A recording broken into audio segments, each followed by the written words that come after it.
Varsity Media is the tri-state area's leader in sports media production. We specialize in live streaming. Gargiulo over the middle. He's got a man. It's complete. And Ciolino. See you later. Touchdown, Massapequa. Videography.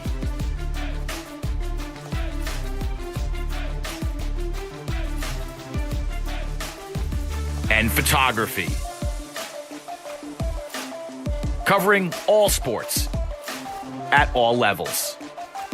We feature aerial photography and videography, college recruiting videos,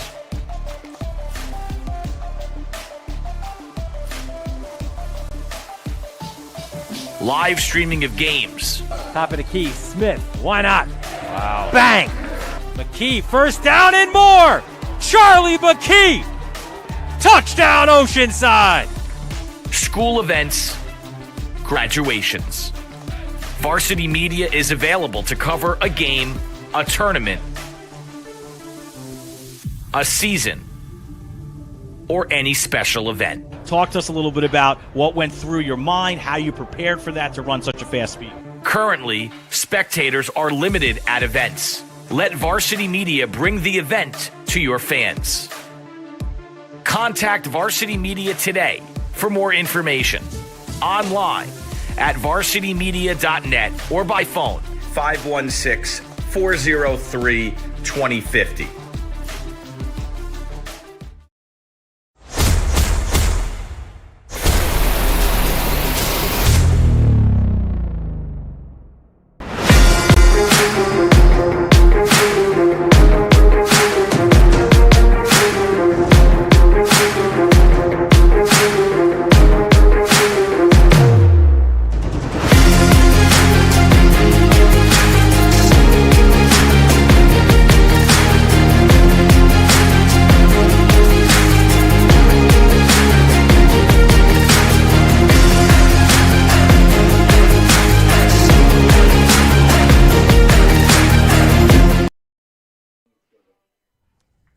The calendar may say it's late April, where lacrosse around here is king.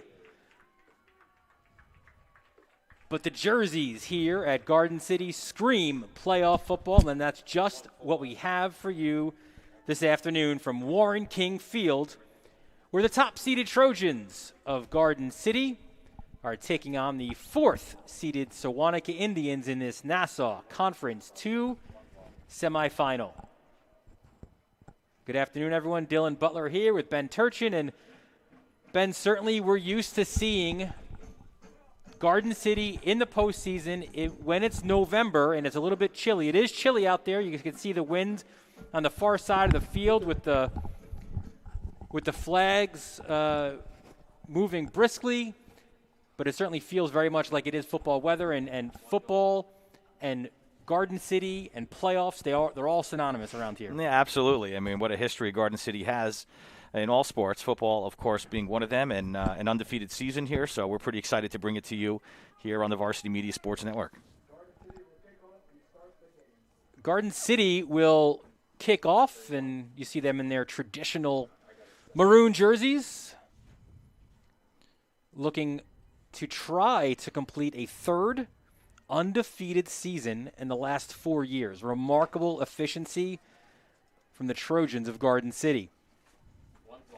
Sewanhaka, of course, looking for a pretty massive upset as well. They've only have one loss this season.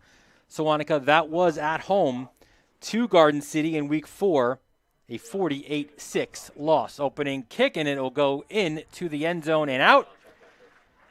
And Sewanhaka will be on the offense to go forward. And one thing to notice for Sewanhaka, a guy they have here today they did not have in their first meeting is Brian Lowry, wearing number 23. Lowry is very much their standout player. He's the guy to look out for today, a senior running back, linebacker, a 3-year starter, an all-county caliber player, a captain. Ben, he was sorely missed in that first matchup. Absolutely. And so, Sewanhaka is hoping for a much closer contest today. Lowry could be a key to that game. 1st and 10. And there is Lowry pushing it forward out to about the 25 5-yard line. Let's take a look at those Sewanhaka starters on offense. They are led by their quarterback, number 12, Raul Krishan. Really tough, heady kid, first year as a quarterback. There you see Lowry as well, Franz Compere, Hartz and Singh, O'Shea as well up front, Gadsden, Hall, Valerio, Gabatin, and Edouard. Lowry, we're showing you folks as number 6, Dylan, but it looks like he switched his jersey today. Do I have that right? Correct, yes. He's wearing number 23. I'm not trying to fool folks or anything like that. We'll take a look at the Garden City defense, a stout defense at that. Up front, Cascadin, McDonough, Blair, and Staub, as well as Vartuna, 5-man front line. Archer and Walsh are your linebackers. In the secondary, Jack Green, Robert Durkash, Mike DeLuca, and Liam Westfield. 3rd and 6 for Sewanhaka.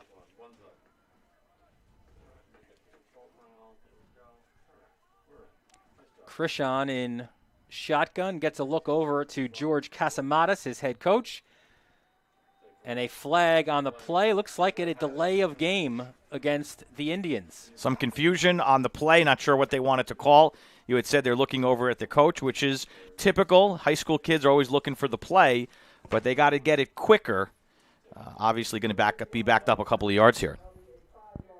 Casamatas, his 12th year as Sewanhaka head coach at a New Hyde Park, 1986 grad. Went on and played football at Nassau Community and then Stony Brook as well. He's just one of the best guys you could have as a head football coach, as a person. We've known George for a long time. He's doing a great job with this Sewanhaka program. Always competitive every single year. 3rd and 11. Garden City shows blitz. Here comes Krishan. He throws. That's an incomplete pass. And a 3 and out for Sewanhaka. And something to note, look at the flags across the way.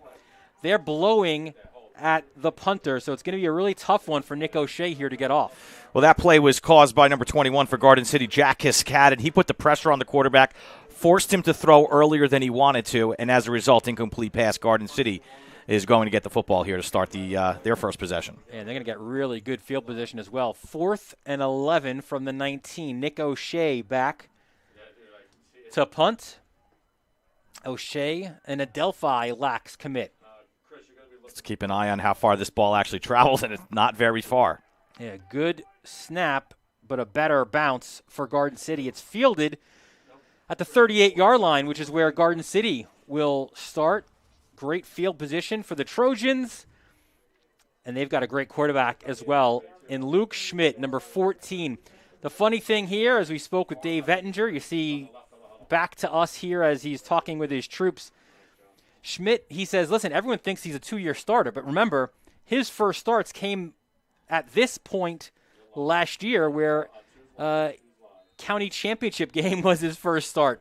So he had a couple of starts, county championship game as well as the Long Island championship game, and, of course, starts here throughout the year as well. Handoff goes left side, and a good gain on first down. Let's take a look at the Garden City offensive starters. We mentioned Schmidt before. Running back is Cascadin. Receivers, Downey, Westfield, Pereza, and DeLuca. Up front, Staub, Walsh, Haas, McDonough, and Olson. You know, not listed on that starting lineup is Pierce Archer, number 10, Dylan, who gets the ball to start the game for the first carry. Just shows you how deep Garden City is. And versatile as well. All these guys can run. They can catch the ball as well. A 4-yard gain on first down, 2nd and 6. Under center is Schmidt. Another handoff. This one is Cascadin, who bursts forward for a few more. Let's take a look at the Sewanhaka defensive starters as things get a little bit heated. Up front, Compare, Hall, Gabatin, and Valerio. Linebackers of Lowry, Gadsden, and Krishan and Singh, and Garcia as well. And in the secondary, Melford, O'Shea, and Bell Navis. 3rd and 4 for Garden City. This time Schmidt is in shotgun. Hands off to Archer. Runs left, first down, and a little bit more. There goes Archer to the edge. Archer, touchdown. Touchdown, Garden City. A 32-yard run for Pierce Archer. Pierce Archer with a hell of a run right there. We mentioned he's getting the start today, even though he wasn't listed as a starter. But, Dylan, you got to keep an eye on the left tackle for Garden City, number 74, Aiden McDonough. I want you to take a look at the replay here if we get a shot. Just look at the left tackle, 74. Comes out. Look at that pancake block he puts on, and Archer does the rest for the touchdown. Yeah, he got his mitts on Valerio, the end, and just pulled him out of the way and allowed Archer to get into the end zone. The PAT is good. So Pierce Archer came into this game, 23 carries, 177 yards, 1 touchdown. And now Archer gets his second rushing touchdown of the year, and a perfect start for Garden City. Got great field position. You had a third down, so you had to convert it, and Archer did just that. He had 2 of the carries. The other went to Cascadon, and a 7-0 lead for Garden City with 8:30 left in this first quarter. Well, you mentioned it. They're so versatile, right? I mean, they could switch out who's going to carry the football with a lot of success and confidence. And early going here, it's the Pierce Archer show. But, Dylan, when you have an offensive line that can handle a defensive line the way that Garden City has shown us here early in the game, it's going to be a nice day for the Trojans. And this first drive is exactly what the key that Dave Ettinger, the Garden City coach, said in his 6th year. He said, we have to execute and start fast. We're at home. We're in a playoff game. You've got a team coming in, and you can't give them an opportunity to hang around. It would be nice if we can come out and play well from the start, like we did in that regular season game at Sewanhaka that we had for you on the Varsity Media Sports Network. Another booming kick, a little bit wind-aided as well. It's fielded by O'Shea, but he is in the end zone, so it's another touchback for Garden City. And Garden City obviously has the wind here in the first quarter. We saw the punt didn't travel that far for Sewanhaka, but going the other way, Garden City on their kickoffs, no problems here in the special teams part of the game. We mentioned Lowry and how big a presence he is. Now, this is a Sewanhaka team that doesn't have the depth, certainly, right, that a Garden City has. So you get Lowry in, and remember, too, in that first matchup, Franz Comperi, their other top player, he turned his ankle early on. So those are your 2 best guys, and now you've also got to move guys into different spots that they're not used to. It obviously calls for a problem. A fully healthy Indians team today, but they face a deficit, and they face a stout defense as well. A sack there by Brendan Staub, the 6'1", 200-pound junior defensive tackle. Great job by him with the pressure to get the sack. You know, one of the things that we talked about, as you'll take a look here on the replay, you're probably just going to see he beats his man. There he comes. Actually, yeah, he wasn't fooled by the fake. They tried to run a fake. But, Dylan, one of the things that we talked about is, it's an early game, a Friday game, 3 o'clock. Kids are at school, and then they come right on the field. How would they react? Well, Garden City, they must have been chomping at the bit all day today. I don't even know if they were in class. They were so excited. That's a loss of 5 on the play. So 2nd and 15 from the Sewanhaka 15. Garden City is buzzing right now, and there's Lowry. Gets past the line of scrimmage, but not much more. Lowry gets out to about the 17. Colin Walsh, number 50, one of the tacklers there for the Trojans. And you could see what Sewanhaka is trying to do, some fakes, and it's not working right now for the Trojans. They're reading those plays very well, and the defense has been phenomenal here at the start. That's one of the funny stories Casamatas told us. Even before that first matchup, he said there was a play a long time ago that they ran with Coach Flatley still here at Garden City, and they were going to run it. And then all of a sudden they said they heard the Garden City kids yell, there's going to be a crack on the block. And he said, I never even got a chance to run it. Krishan out to the flat. It's a completed pass, but really not much going there. Only out to about the 20-yard line. So it'll be another situation now where Sewanhaka is going to have to punt into the wind. So that's a pass that they throw out to the flat, hoping their wide receiver can break a tackle and then take it for a first down. Not many high school teams can have a defensive lineman get out to make the tackle, and that's exactly what William Blair, number 77, did. Dylan, he's coming down from the line of scrimmage, gets out to the flat, makes the tackle. Pretty impressive. Well, Blair, for that reason, or at least one of the reasons why he's a captain and wears that great number 77, and that's a really good punt, fielded at the 50 and downed right there. So you go, minus 30 or 20 or so yards for Garden City's second offensive possession, but they're still only got to go half field here. Well, I like what Ingracia just did, 32. He smartly covered the football there. I don't know if you saw it was bouncing around, and he came down with it rather than trying to pick it up and run. And that's good enough field position anyway. You're going to start at the 50-yard line. Don't get cute. Don't get fancy. Just cover that ball. I thought he did a nice job there, 32. See Dave Ettinger, 60-year head coach here at Garden City. He's got a unique situation this year. Much like Steve Fennell, his defensive coordinator, he's got lacrosse coming up. And actually, he's in it now with practices already underway. The brand-new girls lacrosse coach here at Garden City. Yeah, girls will start next week. Hard to believe. Schmidt, a great fake to the 40, to the 30. Schmidt cuts inside, and he's downed at the 15. Luke Schmidt, a big run on first down, gets Garden City back into the red zone. Right now, the Trojans are just beating Sewanhaka at the line of scrimmage. I mean, people that watch football, they know if you win the battle of the line of scrimmage, you're going to be successful in the game. And then you just look at these offensive linemen, look at the block downfield. Everything is working right now for the Trojans. Casamatos had the highest of praise for the Trojans. He said he just kind of wants his guys to watch them. Like, this is the litmus test. This is the example of excellence in high school football, and they've certainly proven that year after year. Cut back inside by Cascadden, and he gets downed at the 11-yard line. Got to be so impressed with the offensive line. On the play before, number 55, Brandon Staub, he was one of the linemen that is blocking downfield. Dylan, you talk about the coaches. I mean, they've done such a good job with this team. There's not a lot of weaknesses to the Trojans this year. Justin Valario, number 59. Brother Brandon played at Sewanhaka a couple years ago as well. He's now at Ithaca.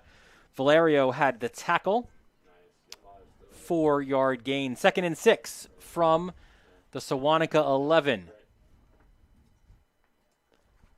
Schmidt under center. Fakes the handoff, goes to the air, goes end zone, and incomplete. He had the option and was trying to lead his receiver, and you wonder, too, if maybe some of that wind affected that. Might have been. He had a nice play fake there. He's looking for 35, Grant Malloy, who did beat his man into the end zone. If it was a wind issue, just sails over his head, brings up 3rd down. Yeah, 3rd and 6 from the 11-yard line. A late substitution for Garden City. You've got Archer and Cascadden on either side of Schmidt. Now in shotgun. Man in motion. Handoff to Archer, and this time he's read well by Sewanhaka. That's a good-looking tackle, and, of course, it's Brian Lowry again, finding a way to impact the game on both sides of the ball. Yeah, Lowry just got underneath and was able to tackle Archer. It was a nice job by him getting the leverage. Coaches talk about getting leverage there to make the tackle, and you'll see it right there. Shoestring. But Garden City, they're going to go for it here on 4th down. 4th and 7 from the 12, so they can obviously get the first down. You've got twin receivers on both sides.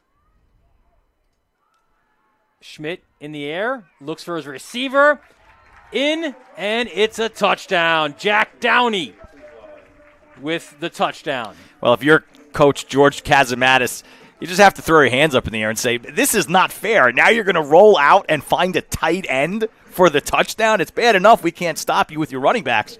How many high school teams have a rollout play like that and find the tight end in the flat? Look at this play. Look at this design. And watch Downey. Button hook, beat your guy, break the tackle, Dylan, in for the end zone. Yeah, and I think he's going to also be upset that that's not tackled right there. You love, too, what Downey did there, right? He wanted to make sure he got the first down. Yep. And then once he broke it, obviously, then he broke in for the score as well. The PAT is good. And this is exactly the start that Ettinger said he wanted to see his team have. Of course, last week, you go back to that game we had on the Varsity Media Sports Network. Southside had the ball for virtually the entire first quarter. And this time he said he wanted to make sure we need to establish ourselves early in this game. And you've got to say, 2 touchdowns on their first two drives. GC has done that in a big way. Well, if you give Garden City the football, they're going to score. Some of their opponents, I remember MacArthur early in the year, they held the ball, I think, almost the entire first quarter of that game. You have to keep the ball away from Garden City. They're so prolific offensively. We have seen weapons galore on this team the entire season. We've had the fortune of broadcasting every single one of Garden City's games. So, yeah, I mean, pick your poison, Dylan. Who are you going to stop on this team? Well, we mentioned the keys, right, for Garden City. How about Sewanhaka? Clearly not happening right now. Casamata said we have to minimize our errors. We made too many mistakes in that first game, tackling mishaps, missed opportunities on defense for potential interceptions and big plays. We need to make them if we're going to stay in this game early. We saw a missed tackle. We've seen some miscues. So I think those problems have certainly come up and bit Sewanhaka here early on. This one will actually be fielded. First return from the 10-yard line. And look at that tackling on specials as well. A 9-yard return. So Sewanhaka, again, with long field to go, they'll get the ball at their own 20, down by 14. We mentioned that first matchup, and that was back in week 4. And that was, again, all Garden City in that one, 48-6.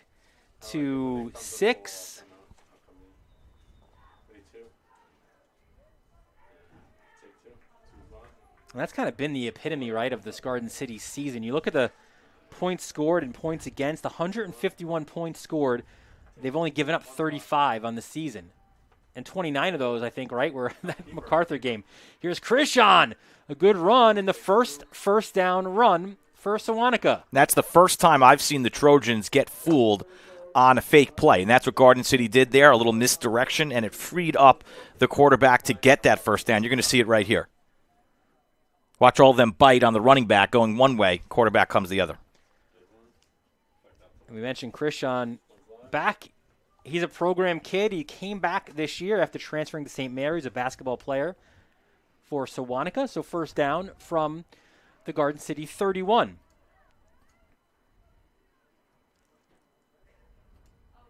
Another fake to Lowry, and that's a good-looking pass. It is complete to Nick O'Shea, and O'Shea moves forward. Man, how good is Pierce Archer, number 10, defensively? I know we saw him score a touchdown. I think if you'd ask him, he likes playing defense more than offense, maybe. That's a guess. But when you see he got beat originally and initially on the fake, stuck with it, number 10 for Garden City. Here you see, gets beat, but sticks with it and makes the tackle from behind. That's a hell of a play. Yeah, and we didn't think we would see much of Archer on offense. Like many other people on his team, banged up at this time of the year. Kind of thought we'd only see him more on offense, but we saw what he could do. We know what he could do, but we saw his impact early on offensively, and here's some more impact. And what a tackle. That was Lowry, and he looked like he was going for a first down run, but he was wrapped up by R.J. Vortuba, and the sophomore defensive end makes sure that Sewanhaka gets stopped before the first down marker. Yeah, you're going to take a look at it here as he's coming to the middle of your screen. Just stands him up, Dylan. That's what he does. And it allows another player for Garden City to finish off the tackle. I think that was 12, Robert Durkash, who cleans it up. But, you know, it started by number 44. So Sewanhaka, they desperately need a first down here. They're 2 yards from that 3rd and 2 from their own 39-yard line. Lowry, and he is stopped. The initial hit by DeLuca, but we've got flags. Timeout before the play, potentially. Colin Walsh also, by the way, 50, got in there and forced that tackle. But are they saying timeout before? Here's another look. There's Walsh. The tackle is made, but Walsh is the first one there. Hey, so DeLuca as well. I think the timeout was after the play, so it will be 4th down. Yeah, so from the 39-yard line. And I think, too, you know why? We saw that timeout. Again, the win factor, right? So you want to have an opportunity to attack with the wind at your back and maybe get another score. Absolutely right. Great call by you. 1:38 to go here in the first quarter. And that's a strategy that Ettinger is dealing with right now. Stop them here, even if they punt. Let's say they punt. I don't think they're going to, but let's say they punt. You still have this side of the field to work with a minute 30. I wouldn't be surprised if they called a couple of timeouts here still in the first quarter. Yeah. See Steve Fennell. That's Fennell. That's not him. Fennell, a terrific defensive coordinator here for Garden City. I said to Ettinger when we spoke, he's like, listen, I'm trying to balance here these two sports. I go, listen, that's what you chose. He said, I didn't necessarily sign up for them to be in the same season, though. 4th and 2, trips left for Sewanhaka. Krishan takes it himself, cuts inside. He's got the first down and a few more. Big gain on first down by Raul Krishan, the first-year senior quarterback. Huge play for Sewanhaka. They absolutely had to have it. Imagine they don't get that first down, and Garden City is working with the football on offense. Not only does it move the chains, Dylan, but it keeps the clock moving here in this first quarter. And what he has the option of, and we've seen it a few times when he's gone, the fake to Lowry, that wasn't an option in that first matchup. Right. Lowry wasn't there. Yeah, keeping Garden City honest here in the first quarter. Fresh set of downs, 1st and 10. Krishan finds Campare, and Campare gets pulled down at about the 46. Franz Campare, 3-year starter, a captain. He's got an offer, number 88 for Sewanhaka, from Wagner. Likely, though, will go to Nassau next year. He's being recruited for the defensive side of the football, though. Campari, 6'1", 210 pounds. And I know what Sewanhaka is trying to accomplish here with the pass in the flat. If they don't get a body on number 10 for Garden City, if they don't man up on Pierce Archer, these plays are going to go for 2-3 yards because he's too good in space. He makes every tackle. So Sewanhaka will have to make an adjustment on these kind of passes. 2nd and 9, likely the last play of this first quarter. Campari in motion, and a little extra motion here at the bottom of your screen. It was Harman Singh, number 8, the senior, who had that illegal motion. So Campari's movement was fine, but we saw Singh at the bottom of our screen move as well, so that'll back up Sewanhaka, and that's one of those mistakes that Casamatas says he dreaded because we just saw Sewanhaka in their best stretch so far offensively, moving the football. They've got a first down. And now they get backed up 5 more yards. Oh, the ones that sponsor? This, though, will likely, will they even have to run a play? It's like 49 seconds, 50 seconds. All right, cool. Let's see. One's left. 2. Krishan takes a look. 21. Take 1. And he will not have to. So that's actually a plus here for Sewanhaka. They were attacking into the wind, and this time they could at least have the wind at their back. A terrific start for Garden City. Pierce Archer with a 32-yard run, and then Luke Schmidt found Jack Downey for a touchdown as well. 14-0 Garden City. You're watching this Nassau Conference 2 showdown on the Varsity Media Sports Network. Now is the time to promote your business on our broadcasts. Now Farmingdale will fire and find the back of the net. Top of the key, 4-3, good. With viewership in the thousands, your company will get the local attention it needs. Best of all, we offer affordable rates. High school sports online audiences are growing. Take advantage by advertising with Varsity Media. Hands off, 3-point shot is up and in. You back them back 3 yards, it doesn't matter. Touchdown, Freeport. Contact us today, 516-403-2050, varsitymedia.net. We welcome you back to Warren King Field on the campus of Garden City High School. The Trojans out to a 14-0 lead over Sewanhaka in this Nassau Conference 2 semifinal. Dylan Butler, Ben Turchin here.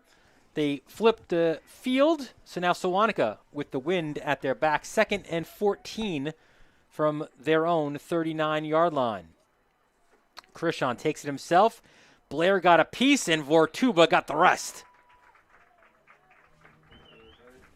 Vortuba aided as well by 55, Brendan Staub, and we've mentioned his name a few times already in the early goings. Yeah, the defensive line for Garden City has played terrific today. They haven't really been fooled on any of the misdirection plays that Sewanhaka is doing, and actually in space as well. I know we talked about the guys up front, but even the linebackers. You just talked about our Vortuba, and we've talked about Archer. Tackling in space, that is a big reason why this team is undefeated. Their defense is phenomenal. 3rd and 11 from the 43. There is Krishan looking to make a play. Fakes the handoff to Lowry, rolls out left. There's a flag on the play. Tipped, nearly intercepted at the 35-yard line. There he is again. 44, Vortuba just flying all over the field. Well, you're going to get a flag because Sewanhaka cannot contain Sawyer Olson, number 78, with the pressure, and you'll see there's a hold there if we get another look at it. Either way, it's coming back 10 yards. Hold on Sewanhaka's offensive lineman, but it was just unbelievable. It was either Olson or Blair, 78 or 77, who just he could not contain him.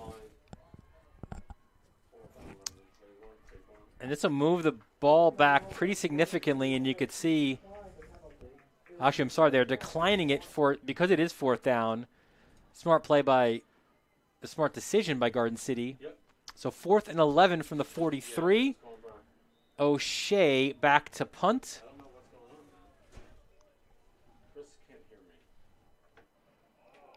hear me. Nearly blocked, and takes a bounce. Good field, though. Fielding it on the bounce. And they stopped, and there's flags. I think it was a call for a fair catch, and then you get penalized when you start to try to run it back. Yeah, you could be tricky. You can't be that tricky.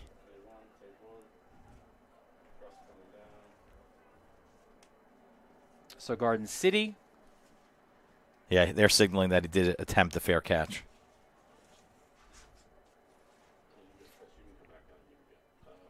And I believe actually first flag against Garden City, right?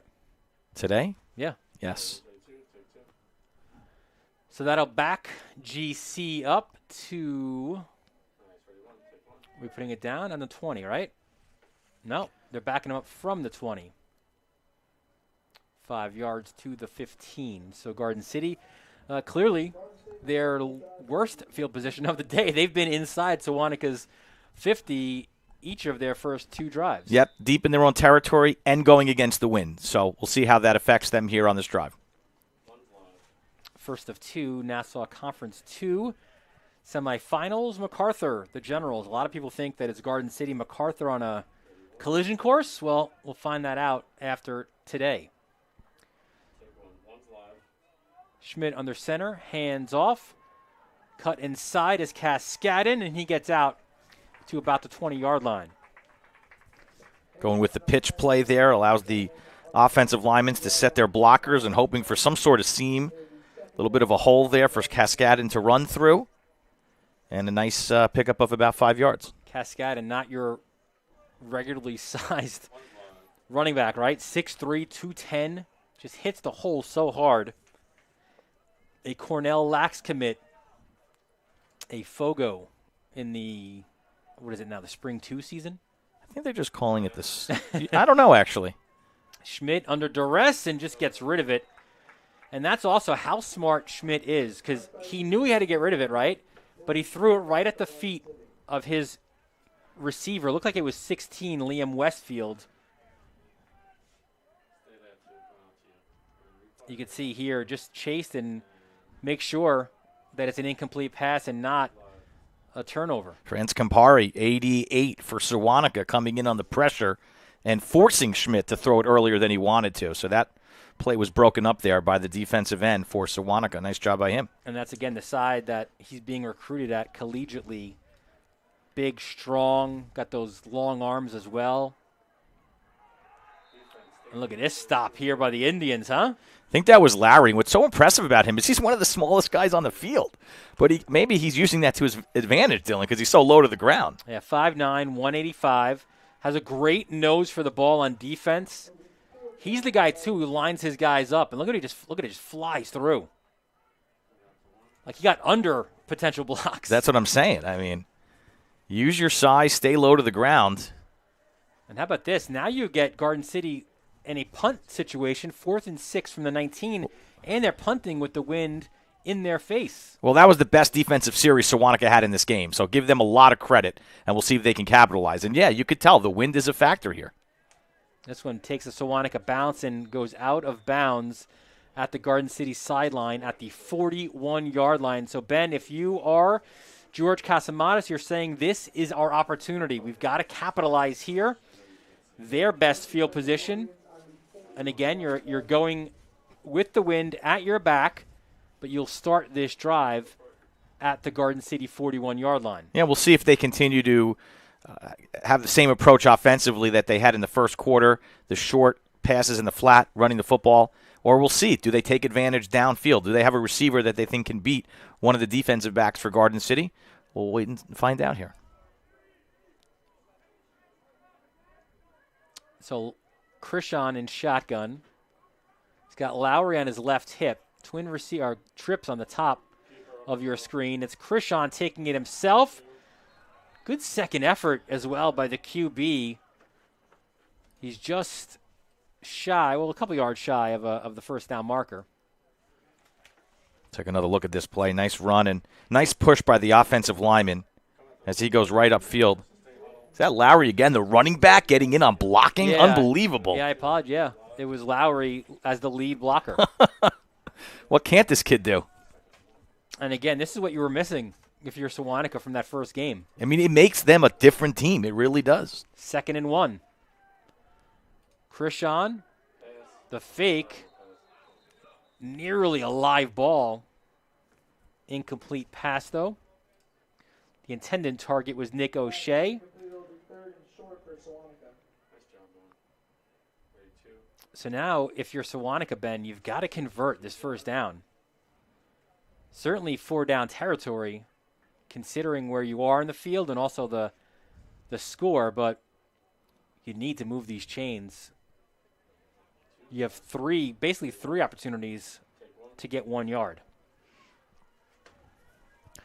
On that play, the timing just didn't work out. He threw the football a little early. Wide receiver wasn't ready for it. Could have been a good play, but the timing's got to get better.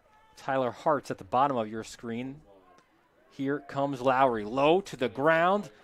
Barrels himself forward, and he will get the first down. Well, I don't know if it's the uniforms of Sewanhaka reminding me of the Baltimore Ravens, but I'm going to say that Larry looks a lot like Ray Rice. There you go. Yeah, he just reminds me the way he's built and short to the ground and tough. He looks like a strong kid. Just reminds me of Ray Rice running the football.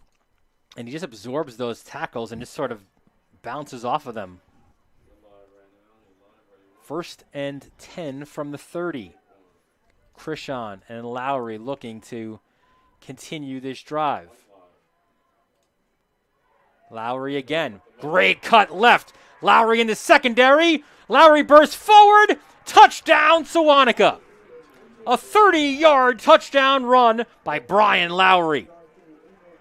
Incredible running by Lowry, the kid that does it all here for Sewanhaka.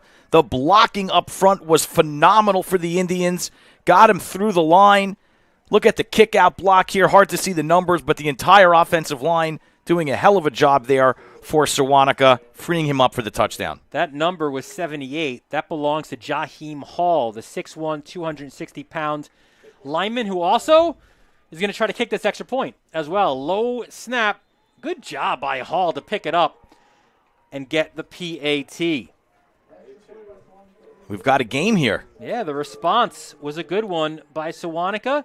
Lowry capped their best drive of the game with a 30-yard touchdown run to cut Sewanhaka's deficit to 14-7.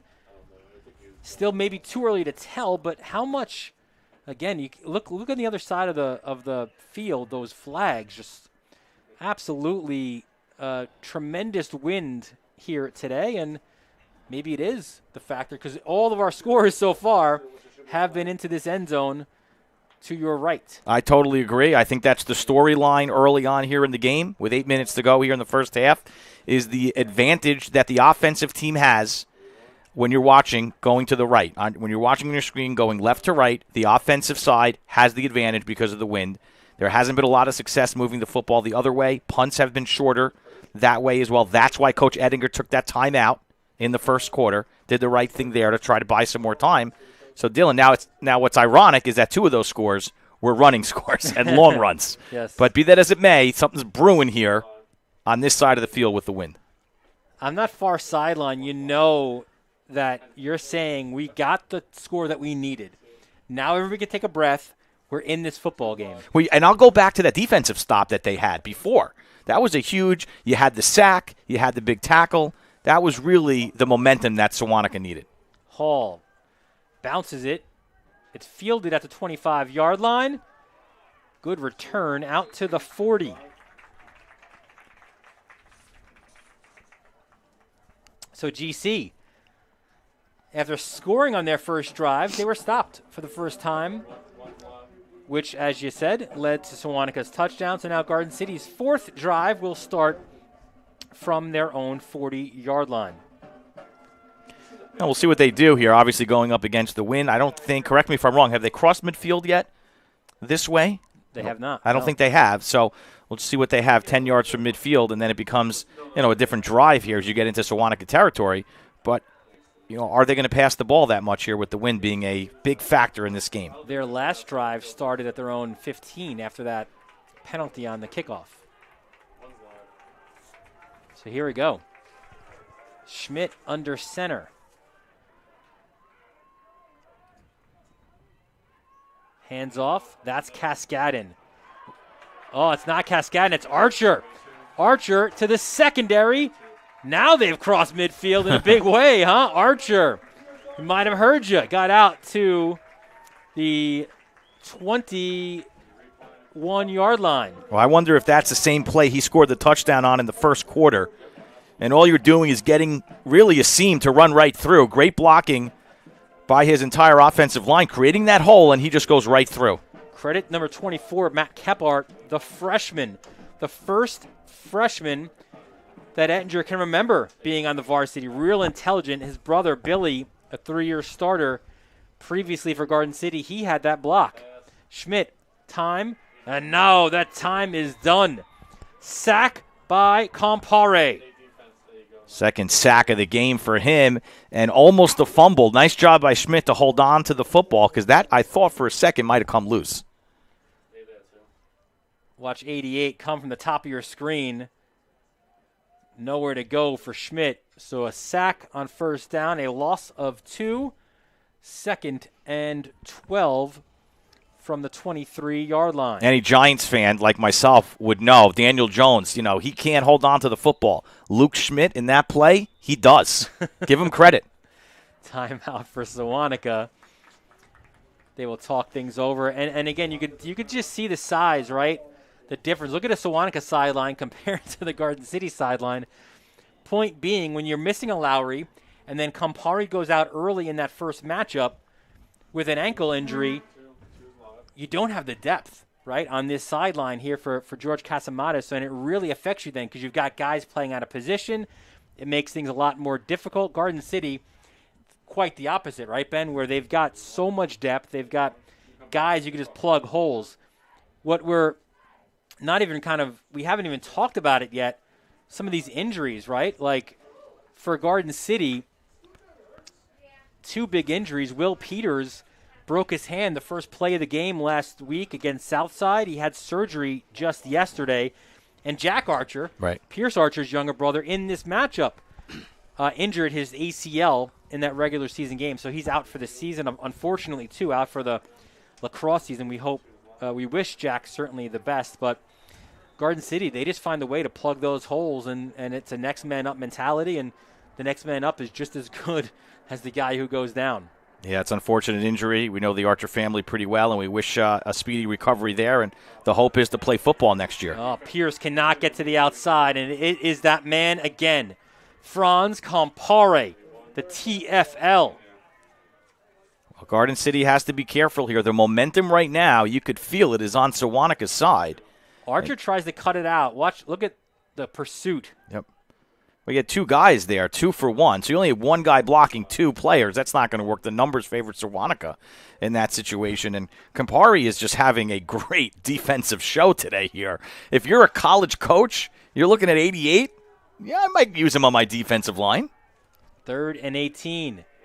Schmidt going nowhere. Campari could be double-digit tackles by the end of this quarter. Yeah, unbelievable. Just what effort here by 88, Campari. I mean, he's single-handedly right now is causing Garden City to go backwards. Yeah, again, this is the side of the football that he's being recruited at. Wagner is already on him. Likely will go to Nassau to get some more options for him, and we could see what he could do here. 4th and 18 for Garden City. To the outside, cutting back inside. Cascadin will be short of the first down marker, but that's not terrible if you're Garden City, because basically Sewanhaka now has long field to go. They're going to start their next drive on their own 18. Yeah, I do agree with you. I mean, a punt, you're too close to punt in that situation, and going against the wind, the field goal is really not in the cards right now. So you go for it on 4th down, and you just see what you can get. They didn't put the ball in the air, which is smart. Again, this is a very well-coached Garden City team. They're not going to throw the ball on a 4th down against the wind. So you run it, you get a couple of yards here. Now you pin Garden City a little deep in their territory. And let's see what happens here with 5:16 to go. So Sewanhaka off of their touchdown and another defensive stop. Maybe they have some momentum here. Can they go almost the length of the field here in the final 5 minutes and tie this game up? Krishan, hands off. There's Lowry cutting to the outside. Lowry doesn't go down at first contact, cuts inside, gets about 6 on that first down run. And that's a nice start here for Sewanhaka's drive as we approach 5 minutes to go here in the second quarter. Now it's time to see Coach Kazamatis. Plenty of time here, but when does he want to think about calling timeouts? Lowry, you can see, right? Shifty. He's a big kid. He gets down low. 2nd and 1 from the 27-yard line. A 2nd and long one.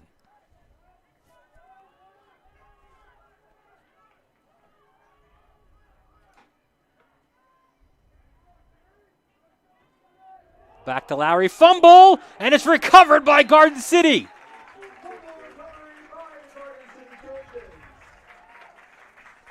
That's the one thing you can't have if you're Sewanhaka. You've got the ball, it's a 2nd and short, you're moving the chains, you're down a touchdown, the momentum is on your side, and I just think he ran into one of his guys, and it's just a fluky thing where the ball comes out, and Jack Cascadin is right there, jumps on the ball, turnover, Garden City has it. And this is exactly what Casamata says they had to avoid. Costly turnovers in bad parts of the field. And check those 2 boxes off right there. So now Garden City takes over from the Sewanhaka 20. 4:21 left in this first half. Do they go jugular right away? First down. It's Cascadin with the run, and he is stopped. Lowry. How about that for the kid that just fumbled the football, the wherewithal to stay in the game, not get down, not beat yourself up and make the tackle there. Pretty impressive. Very much so. It's a no gain on first down for Garden City. 2nd and 10 from the 20. There you see number 23, Brian Lowry. Well, Garden City's going for it here on 4 down, so you've got 3 to stop them, 2nd and 10 if you're staying in this game right now. 3-year starter for Sewanhaka, Lowry. He showed blitz there for a second. Nice stutter step to get into the secondary. And a good run out to about the 12-yard line by Archer. Well, one of the things that I think Garden City's offensive coordinator is saying, we don't want to let Schmidt hold the ball and go back. Let's run at Campari. Campari's on the bottom of your screen, and they do a good job. 3 guys on Campari to get him out of the way, and that frees up Archer. So if you want to eliminate the pressure, Dylan, run at the guy that's giving you the toughest task today, and that play worked well. And meanwhile, Campari still gets the tackle. 3rd and 2.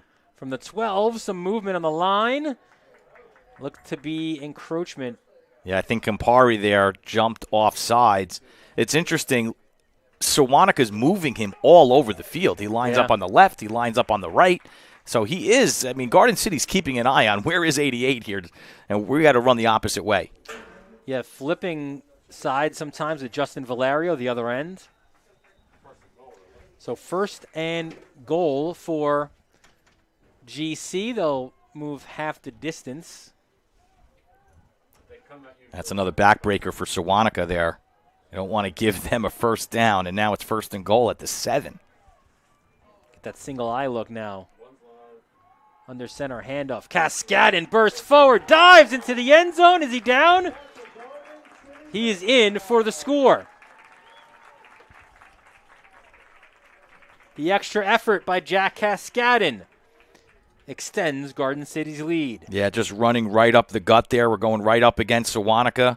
You'll have to bring us down before the end zone. Otherwise, we're going in. And, you know, there was some pressure there by Sewanhaka, but give Cascadin a lot of credit, running really hard to bring down. PAT attempt here. Let's see if O'Connor can withstand the wind. Yeah, hit it low. Steady goes high, and it is good. You know, that's not easy, folks. You know, you take that for granted, the extra point, but with this wind swirling the way it is, that's a nice job by O'Connor for that extra point. So Garden City gets the response as well. They got the stop. They capitalized off the turnover, which, again, is exactly what Casamatas warned his team about, having these turnovers and them turning into points for Garden City. Garden City's too good of a team, he says, and we know it too. You can't give them points, right? You have to make them earn it. We saw that from MacArthur in that great matchup in the regular season where Garden City scored against MacArthur, but it wasn't easy for them to do. That was certainly the conversation in that huddle right now. That was too easy. They can't let that happen, and they were right there, down a score, and now they're back down by 2. That's a backbreaker. There's no other way around it. And if you're going to turn the ball over, not that you should, but definitely don't turn the ball over deep in your own territory and give it right back to Garden City. What, they have 20 yards into the end zone there for the score. So Sewanhaka's going to have to button it up here. They'll have an opportunity. Again, the wind is on their back, so they have that opportunity, but they got to button it up offensively. Looks like they're playing maybe something potentially low or close here. O'Connor gets it up in the air. That's a nice kick. Really nice kick. Fielded at the 15-yard line. Going backwards, though. Great pursuit of the football. Good cut up the sideline. And an extra little game by Nick O'Shea. O'Shea, we mentioned before, Adelphi lax commit. Hasn't played football since the 9th grade. Tremendous athlete. As a receiver, really good hands. Casamatas jokes. Every time you make a good play, he says to O'Shea, he goes, I hate your guts because you should have been on my football team for 4 years. He was concentrating on lacrosse, obviously, and comes out for his senior year. We've seen a lot of that during this pandemic, a lot of first-year junior seniors. We'll see a few tomorrow. Kip Delaris won for Cold Spring Harbor. Interesting note about that in a moment. 1st and 10 from the 30. It's a little tease we call in the business. Cascadin shows blitz, and they get Hall short. Hall gets maybe a yard. Another sophomore, Sawyer Olson, 78. He wreaking some havoc there for Garden City. We called his name before. He caused a holding penalty earlier in the game against Sewanhaka. So he's becoming a force. And Dylan, only a sophomore, and the size of this kid, pretty impressive. He's been one of the when I asked Ettinger, the biggest, not surprises, right, but like improvements from the preseason to now. Olson was one of those he mentioned only because they didn't know necessarily what he'd do as a sophomore and impacting the game on both sides. There is O'Shea. End around, jet sweep, gets a few more yards. But back to my point, as we have a timeout here by Garden City. So Kip Delaris, right, huge star basketball player for Cold Spring Harbor, comes out for football for the first time. So in our prep for this game, kind of wondering what's the deal with that. Think about this, though, for a second. His main sport is basketball, right? Kip Delaris. And the basketball season, for the first time ever, right, preceded the football season. Right. So he was able to play his main sport, not worry about being injured in a quote-unquote secondary sport, and then go ahead, have fun, play football. And that's what Delaris is doing for Cold Spring Harbor. And we've seen it from a lot of these guys. O'Shea, a little bit different for him, O'Shea, for Sewanhaka, because, of course, lacrosse is right behind this. Like, Right. I don't even, maybe he brings the lacrosse stick to Sewanhaka football practice. I'm not sure. Let me tell you something. There's a lot of coaches, we've talked to them, that when this football season started, I'm talking about lacrosse coaches, they were like, well, we want you to play a lot of different sports, but I don't know. And there's one school I'm thinking of right now. I'm not going to say it, and they've had a very nice football season. They're actually in the postseason. They're playing tonight, actually. That might give it away, but there's not that many playing tonight. But, they're on the edge of their seats because they got to get those kids healthy for lacrosse season. And some of these games have moved back already. Lacrosse season, I believe boys were supposed to start the first week of May. Some of those games are moving backwards because a lot of these teams are in the playoffs for football. So there's no break, and no break for us either. We'll talk about that too because we'll have a full broadcast schedule of lacrosse regular season games coming up as early as next week, 2 weeks? 3rd and 7 for Sewanhaka. Krishan turns quickly to Lowry, gets a burst, but not enough for the first down. And another timeout by Garden City as Lowry gets stopped just shy of the 40-yard line. I would go for it here if I'm Sewanhaka. We'll see how Kazimandis is going to play it. It's 4th and short. You're down 2 touchdowns. You're on the road. You're only a couple of yards. You got to play the percentage, Dylan, right? I mean, 4th and 2 should be a high percentage play. So I would be surprised if Sewanhaka punts it away here. They've gone to Lowry.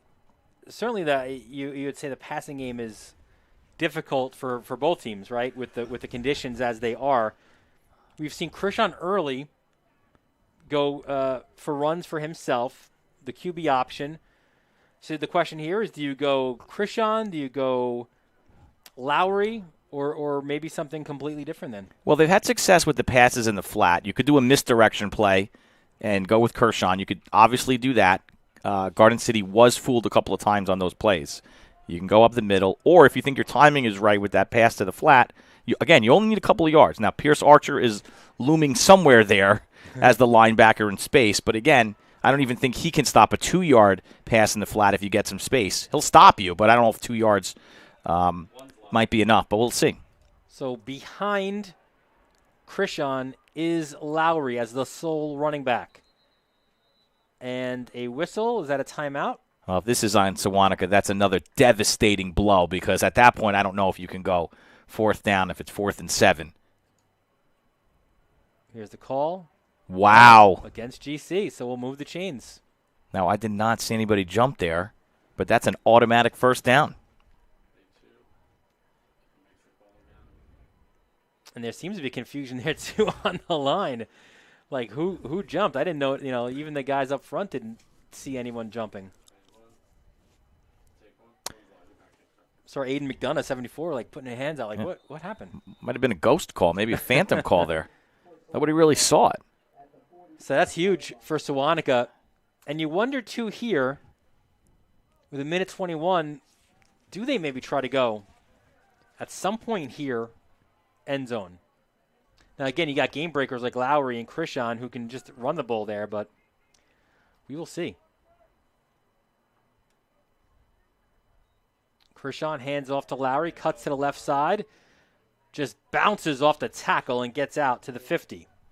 A gain of 5. He's so hard to bring down, and I know it's a challenge for the Trojan defensive line, but I think they're up to it. They're up to the task. Brendan Staub, 55, was in there, along with Aiden McDonough, 74.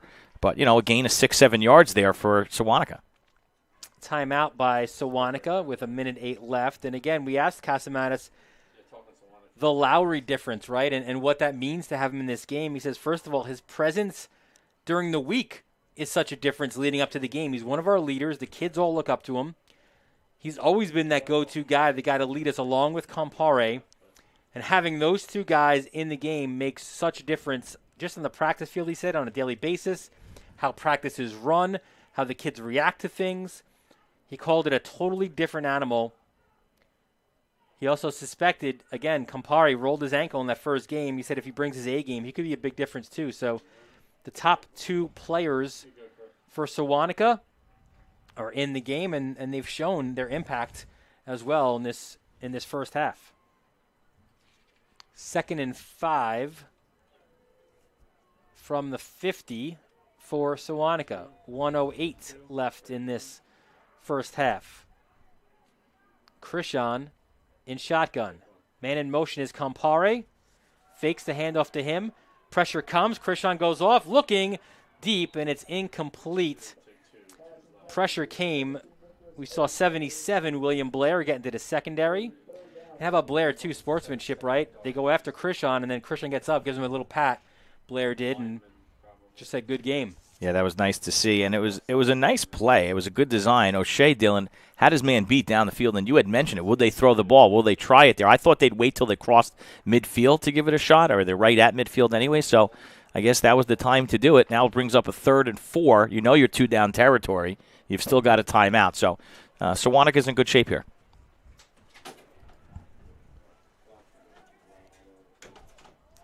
Now you got O'Shea at the bottom of your screen.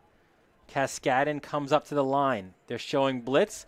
Here's Lowry, breaks the first tackle and gets out only about a yard or 2 on that run out to the 48-yard line. I mean, if you are Dave Ettinger, you are saying to yourself, Sawyer Olson is having maybe the game of his life. He's a sophomore, and I've got this kid for 2 more years. He caused that entire short run, and he allowed the rest of the defense to come up there. So we've got to keep an eye on the 78, Dylan. He's having a coming-out party today.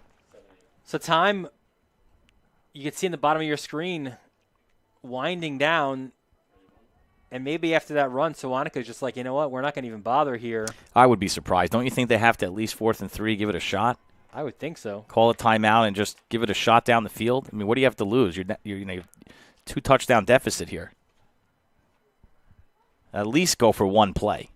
And there you're gonna see that. So George Kazamatis is going to try for 1. It's a timeout for. Now there is some strategy on this because you kind of have to milk the clock so Garden City doesn't get you can't just throw an incomplete pass for 2 yards and give Garden City a chance with 4 seconds to go. So they have to make sure, Sewanhaka has to make sure that whatever they do on this play, that whether it's a touchdown, incomplete, what have you, there's no time left on the clock. 4th and 3 with 8.3 seconds left. You can see those guys there. It's pretty much those 11 guys and maybe a few more. There's not a lot of depth on the Sewanhaka team. So you got to manage also those opportunities. And here my guess is, and we'll have to wait and see, but you're going to go downfield. You're going to hope for a pass interference. Not sure you're going to get that with 8 seconds to go in the half.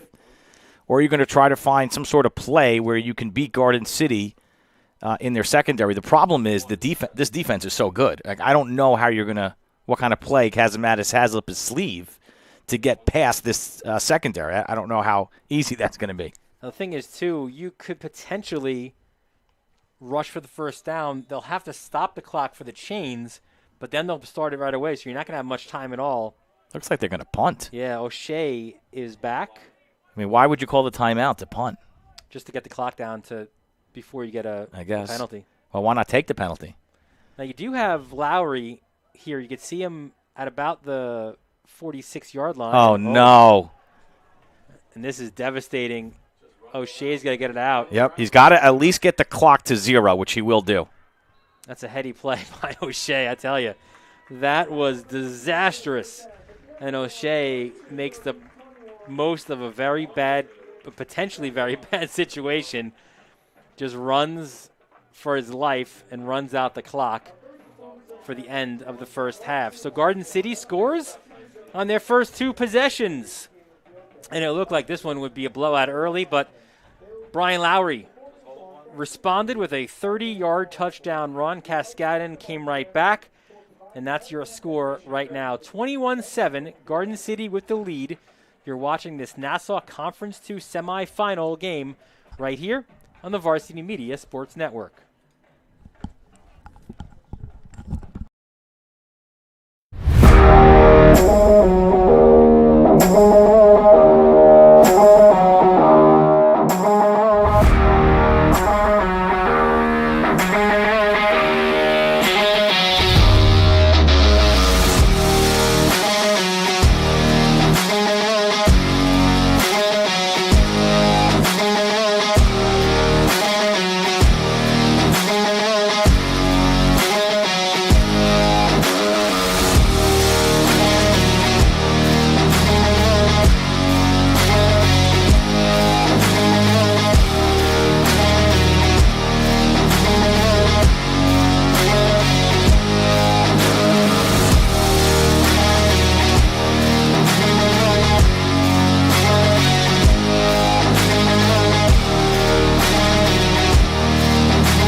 And we welcome you back to Garden City. You can see the cheerleaders part. I always been the halftime festivities at Garden City, really kind of like second to none. You've got everybody coming out, the band, you've got the cheerleaders, you've got the kick line. It's really impressive stuff here at GC. We'll go through some of the first half scoring, and it started early for Garden City with this 32-yard run by Pierce Archer. Cuts inside, bounces it out, and that's a 32-yard score. That was on Garden City's first drive, which made it 7-0 for the Trojans. They were able to hold Sewanhaka to short field, and they capitalized here as Luke Schmidt goes to the air, finds Downey. That was on 4th down, so he was able to get the first down and a little bit more. That made it 14-0 with 3:57 left in the first quarter. Sewanhaka needed a response desperately, and they got one in a big way in the second quarter as Brian Lowry gets a 30-yard touchdown run. Look at him get to the outside. Breaks a few tackles. Yeah, raise those arms, Lowry. 8:01 left, second quarter, ball game, right? 14-7 at that point. Looked like Sewanhaka had all the momentum in the world, but Jack Cascadden said not so fast. Look at the burst and look at the extra effort by Cascadden to dive into the end zone. That gave Garden City a 21-7 lead with 2:32 left in the second quarter, and that's what their lead is now. Here's some halftime stats for you. You can see, obviously, right, with the wind conditions as they are, it's a ground game for both. 138 yards on the ground for Garden City, 67 for Sewanhaka. Not much in the passing game, of course, for either side. Total yards also Garden City's favor. They both have 5 first downs. That one turnover for Sewanhaka led to a touchdown for Garden City, and neither team's really been able to convert on third downs. 1 of 7 for Sewanhaka and 1 of 4 for Garden City. Then we want to remind everybody that this isn't our only game of the postseason here. Tomorrow we are up at North Shore. We're going to the North Country. They have the Gold Coast, an undefeated Viking team, the 1 seed in Conference 4. And how about this? The Seahawks got the 9 seed in the preseason, and here they are in the postseason. They get in, they squeak in as the 4. And I'll give you a little trivia. Who's the only team Cold Spring Harbor lost to this year? Well, I know because I just did the prep, but it is North Shore, and North Shore's closest game this year was Cold Spring Harbor. So they're 6-0 in the year, and a traditional kind of showdown here, and it should be a lot of fun. 1 o'clock kickoff. We will be on for that one, and we go from football to football on Sunday as well. We've got some Glen Cove soccer. The way that you could find out where we're going to be, because we're going to be everywhere, is you got to follow us, right? So you got to follow our social media channels. You got to subscribe here on YouTube, because we've also got an unbelievable lacrosse schedule lining up. I mean, it's going to be like every day. The top teams in on Long Island, we will have them for you, so you don't want to miss any of those opportunities. Before we go to break, let's take a live look in here at the kick line for Garden City here at halftime of this Nassau Conference 2 semifinal showdown.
Varsity Media is the tri-state area's leader in sports media production.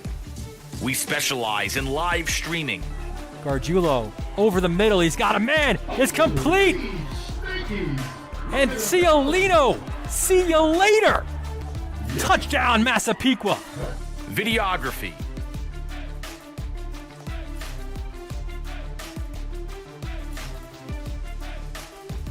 And photography. Covering all sports at all levels. We feature aerial photography and videography, college recruiting videos,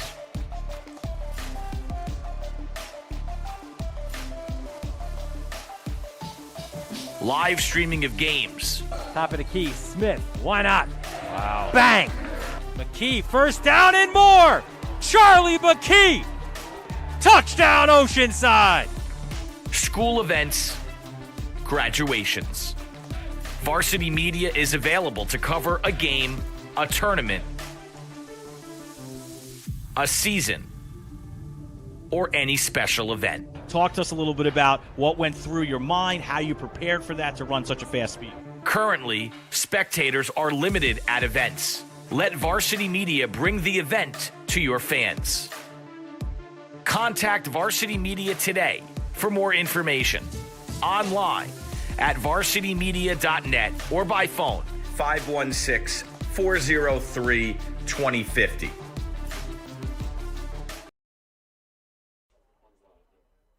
We welcome you back to Warren King Field. Second half just about set to start. Garden City, the top seed in Nassau Conference 2, a 21-7 lead over the fourth-seeded Indians of Sewanhaka. Certainly a closer game than their first matchup, which was 48-6 for Garden City. The GC starters in that game, Bren, you were on the sideline. You saw it firsthand. They only played really the first half, and then it was subs for the second half, and RJ Vortuba ended up having a day for himself in that second half. Usually the defensive end, backup running back to Cascadin and Archer, and had a big day in the second half, but that was a lopsided game. This one's certainly a lot closer. It is a lot closer. I think when you have some impact players that can help bring the score a little bit closer, and actually it should be closer. Yeah. It is a 14-point game. I think you and I would both agree. It should be a 7-point game. And there is the impact player, Brian Lowry. Did not play the first game. Those are his first half stats. 5 carries, 44 yards, and that 1 touchdown, a 30-yard score. He's led the way, as we expected, as we talked about before the game. Certainly a balanced effort from Garden City. So many different guys impacting the game, from Schmidt to Cascadin. We saw the guys up front as well. But the leader in that first half is taking a seat right now on the Garden City bench, a well-deserved one, I think, in Pierce Archer. There, you see him? Archer, a really good first half, 7 carries, 76 yards, and that 1 touchdown, that 32-yard score to start the game. Archer is a guy, again, we knew he could impact the game on offense, but he's been a bit banged up, and Ettinger was kind of leaning towards resting him on offense to have his impact on defense, and you see a conversation there between coach and player, and that could be part of the conversation, that we might be just holding you back a little bit offensively. We could see that, too, with a few different players, right? There are some banged-up guys for Garden City, guys who could play both ways, but who aren't going to in this game because, again, the hope is, and let's be honest, the expectation is that Garden City gets past this game into another county championship, and more likely than not, a rematch again with MacArthur. And that's coming up tonight, I believe 7 o'clock, MacArthur Southside. They played each other. You never know who's going to come out of that one, but Garden City won both of those games in the regular season. I don't know. I don't know who they'd rather play. I think there's a rivalry brewing here a little bit with MacArthur and Garden City right now. Last couple of years there was. MacArthur came here. They snapped the 41-game winning streak or 42-game winning streak by Garden City, doing it on their home field. Yep. Then Garden City on that amazing last-second field goal. They won at Stewart Stadium to win another county title. They're looking, Garden City, to go a third undefeated season in their last 4 years. They've got 24 Nassau County titles, including the last 4, and 8 Long Island championships as well. Again, it all speaks to what George Casamatas was saying. They are just the program that every program in Nassau County and arguably Long Island, they want to strive to be. It's from the way they work. They walk out from the tunnel, right, to the way they warm up, and just they all run to the football. They attack in all 3 phases. It's just a well-oiled machine, and the key for Sewanhaka today, and you'd say for most teams playing them, is you can't beat yourself. You can't give the Trojans an opportunity to have short field or to have a turnover because they're going to capitalize. And that's exactly what Sewanhaka did in the first half. Otherwise, you never know. I mean, we can't say that Sewanhaka would have put 14 on the board, but highly unlikely Garden City would have 21. So you could have a 14-7 game right here, and Sewanhaka feels a lot better about themselves. So, hey, we still have a whole half to play. Garden City's going to get the football here going against the wind, and we'll just see what happens. Garden City, again, 151 points scored, 35 against, 29 of those 35 in that win against MacArthur, 35-29. Kick fielded by Vortuba at the 5, stutter step, and he is stopped at the 19-yard line. So Garden City will get on offense here to start their first drive of the second half. Nice coverage on special teams by Sewanhaka. Harmon Singh, number 8, standing up Garden City, so not much of a return. And Garden City goes to work here, Dylan, like you said, right about the 20-yard line. Yeah, Luke Schmidt, I mean, talk about coming into this game, 23 of 28 for 278 yards. That's an 82% passing completion. That's just ridiculous numbers for Schmidt. Obviously, with the weather conditions the way they are, not putting it up in the air. His first half stats were 1 of 3 for 12 yards, but he did have another touchdown as well. 1st and 10 from the GC 18. He hands off. There's Archer. Gets out past the first down marker, and he's downed at the 30-yard line. Once again, when you have the offensive line that you could just run behind, Colin Walsh, number 50, the senior, kind of trailblazing the way. You'll take another look at it here. Watch the left side. Watch 50. Gets the job done nicely, and then he falls on the ground. The dirty work of the offensive lineman, right? They never get the respect. Matt Kephart as well with the upfield block as a wide receiver, 24. So 1st and 10 from the 30. Give Archer, another 22 yards? And here's that two-headed beast. Look at Cascadden. Falls forward for a first down at the 40. 10 yards for Jack Cascadden. Justin Valerio didn't give up on the play, though, Dylan. Made the tackle. And, yeah, he might have been dragged a couple of yards, but at least he got Cascadden to the ground eventually. I feel bad for some of those guys in the spring who will have to go up against Cascadden at the faceoff X because he is a beast. 6'3", 210. And Garden City's doing a real nice job mixing up Archer and Cascadden, spreading the wealth. Neither back getting too many carries, and they'll be fresh for next week. Well, they've got to get there first. Some movement at the line, no flags, and right back, right? You go Archer, you go Cascadden, you go back to Archer. He gets about 8, and a late flag. I don't know if it was a taunting up the field. Let's take a look. There's pointing by Garden City the other way. Yeah, Staub is all over it. I mean, he obviously saw something in the secondary for Sewanhaka. He was right. A personal foul against Sewanhaka. Yeah, you don't want to, if you're Casamatas, the coach for Sewanhaka, you don't want to see your team lose it here. Got to keep your composure. You're still in the game, and it's early in the third quarter. And the last thing you want to do is give Garden City good field position. Yeah, this is a plus 15 off of, an 8-yard run. So this gets a fresh set of downs, and now you're at the 36-yard line. You've got that tandem right now of Archer to the left of Schmidt. Durkash in motion. And Schmidt keeps it himself. Pumps the brakes at the 30. Cuts inside at the 20. And he's taken down inside the 15. That was one great run, but that does not happen if Sawyer Olson is not involved blocking. This sophomore allows Schmidt to stutter step, find some extra yards on the left side. You're going to see it here. Look at 78. And look at, he gets two guys cleared out of the way, Dylan. Two guys are cleared out. Olson is, we talked about it. Defensively, we talked about it. This could be his coming out party. He has been very, very good this season, but as you said, look, maybe now you're in the postseason, might not be a better performance from Sawyer Olson than today. Another first down. 1st and 10 from the 14. Handoff to Archer. Archer breaks the first tackle, and he's taken down at about the 7 or so. Yeah, what do they teach the running back? Look, you've got to make somebody miss at the line of scrimmage, and then you're on your way. And that's what Archer does so well. I mean, he's so hard to bring down.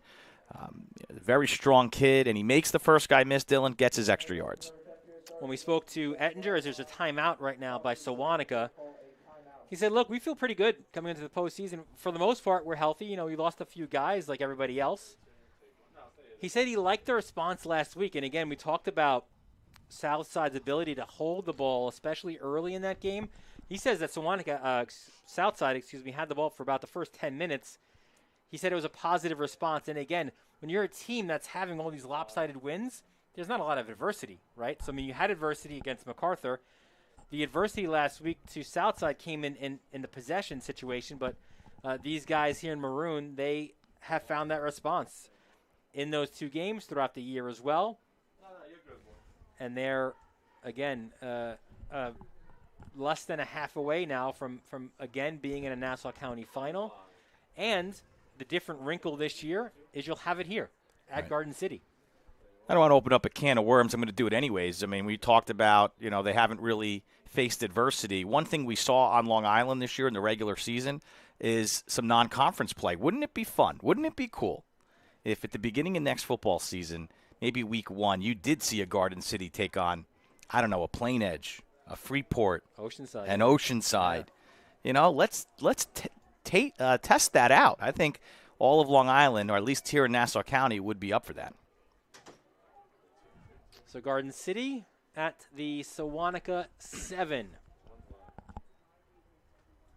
Handoff, and look at that defensive play. Lowry again hits, looks like it was Cascadin for a loss. Yeah, he just gets right through, so hard to block, and here comes another penalty. And hopefully that's not on Sewanhaka, but it does seem like they're losing composure a little bit here. And when you consider how late it came again, generally speaking, you're going to see the personal foul variety, right, on a late penalty. You see the discussion among the officials, and we'll see which way they're going to go here.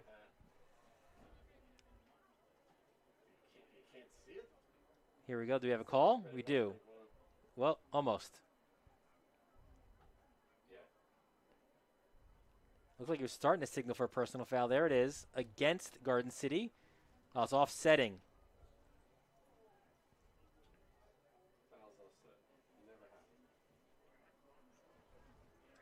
So here we go, 3rd down.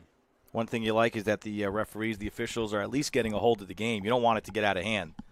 And the more flags you throw on the field, it lets the coaching staff know and the kids know they mean business. Well, they want the Garden City sideline. They want a clarification there, and not a lot of belief that it was offsetting there. And I think it might have been Staub again involved, at least from the GC standpoint. And now Casamata says, come talk to me too.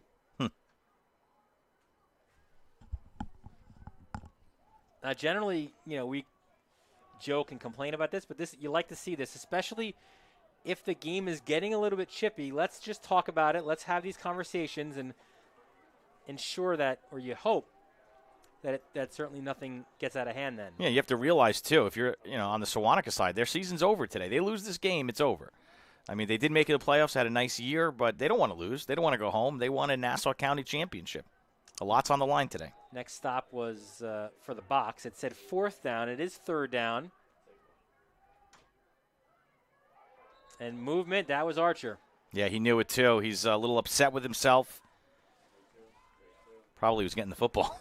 Yeah, he was leaning forward like, here we go again, and did a little bit more than a lean, right? Yeah. And if you're Garden City, you don't want to give up too much territory here. It's 3rd now and maybe 15 yards. You're deep in Sewanhaka territory. You've got to put another touchdown on the board here and start to pull away. So they got to be careful here. And these penalties have really kind of stalled this game a little bit and stalled this drive as well. So now it's Cascadin to the right of Schmidt. Schmidt goes to the air. And good I was going to say, was it a good pass breakup, but a late flag as well again. Wonder if this is a face mask, a personal foul variety on Sewanhaka.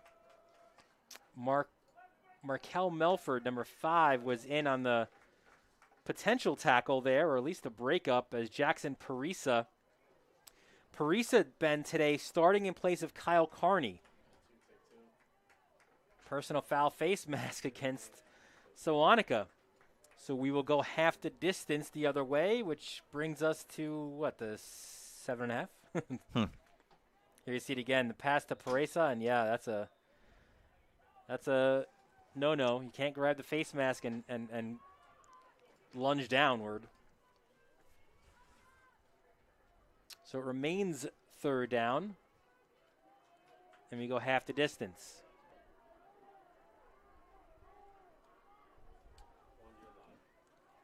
Man in motion. Schmidt goes that way, end around. The cut inside, and what a tackle. Lowry again. He lets you know when he hits you, That was 42, right? The Luca looked like on that end around. Yeah, we'll get another look at that. Here he is. You see him in the slot. Tried to follow Cascadin. He bounced a little bit further outside, and like you said, look at just a pursuit. I mean, a missile towards the football was Brian Lowry. So here we go, 4th down, 4th and 2. They can get a 1st down. They're at the 6-yard line. I formation. Schmidt hands off, finds Archer. Archer is in for the touchdown. 6-yard touchdown run for Pierce Archer. They are so good at running right through the guard tackle, the A gap, the B gap. It doesn't really matter. Right side, left side. Garden City is so stout on the offensive line. Great blocking. And Pierce Archer, the recipient of another touchdown today. Yeah, Archer, we saw him earlier. He had the first touchdown, a 32-yarder. This for 6, and just kind of pumps the brakes and gets in the front of the end zone. So Archer, another touchdown run, and there is an injury on the play, which is the last thing you want if you're either team really, but especially if you're a team like Garden City who looks at this point like you're going to move on. Like that play that Archer scored the touchdown. You got Gephardt 24, and I'm sure the coaching staff said, hey, you're going to be our lead blocker. You're going to go up there and you're going to clear somebody out for Archer. He went all the way to the end zone. He didn't touch anybody. Well, I'll tell you, though. Went right through. He had nobody to block. Gephardt's been really good. We saw Paresa before. Paresa had a good game against Sewanhaka in that first one. Again, stepping in for Kyle Carney. Carney tweaked his hamstring. The PAT is up, and it is good. Carney normally would have been a starting wide receiver, number 11. Tweaked his hamstring, and he's another one of those guys. Ettinger said, we just wanted to hold him back with the hopes that we win and he could play healthy. There you see 11 right there, Kyle Carney. Senior, 5 receptions, 147 yards and 2 TDs. So if they advance, he will likely then be available for next week. How about one other player that we should give a little bit of recognition to, and that is number 68, another sophomore here. He's been handling the snaps on the extra points. Andrew Cursulo, and against the wind here, at least twice down on this side of the field. He's done a nice job. That's not so easy to do. It's not, and that's what when you're a true program like Garden City is, it's the attention to detail in every aspect of the game, right? So you might think, well, that's a minor thing, but every point is important. Every play, every down, every situation is so important for Garden City, and that's one of the reasons why, they go undefeated year after year, and they're facing that opportunity here this year as well. So Sewanhaka, first time they're down by, second time they're down by 3 scores, as it's fielded there by O'Shea. Good cutback by O'Shea. Gets out to about the 33-yard line. Actually, I was going to say first time they were down by 3 scores. They were down by 2 earlier, so it's the largest deficit of the game. And Sewanhaka, it's an uphill challenge, but one that they'll need certainly a drive, but more likely than not need to score here, especially again with that wind at their back here in the third quarter. It looks like they're walking the football a little backwards here on Sewanhaka. I didn't see a flag on the play. There must have been. So they back it up. Looks like it's the 23-yard line.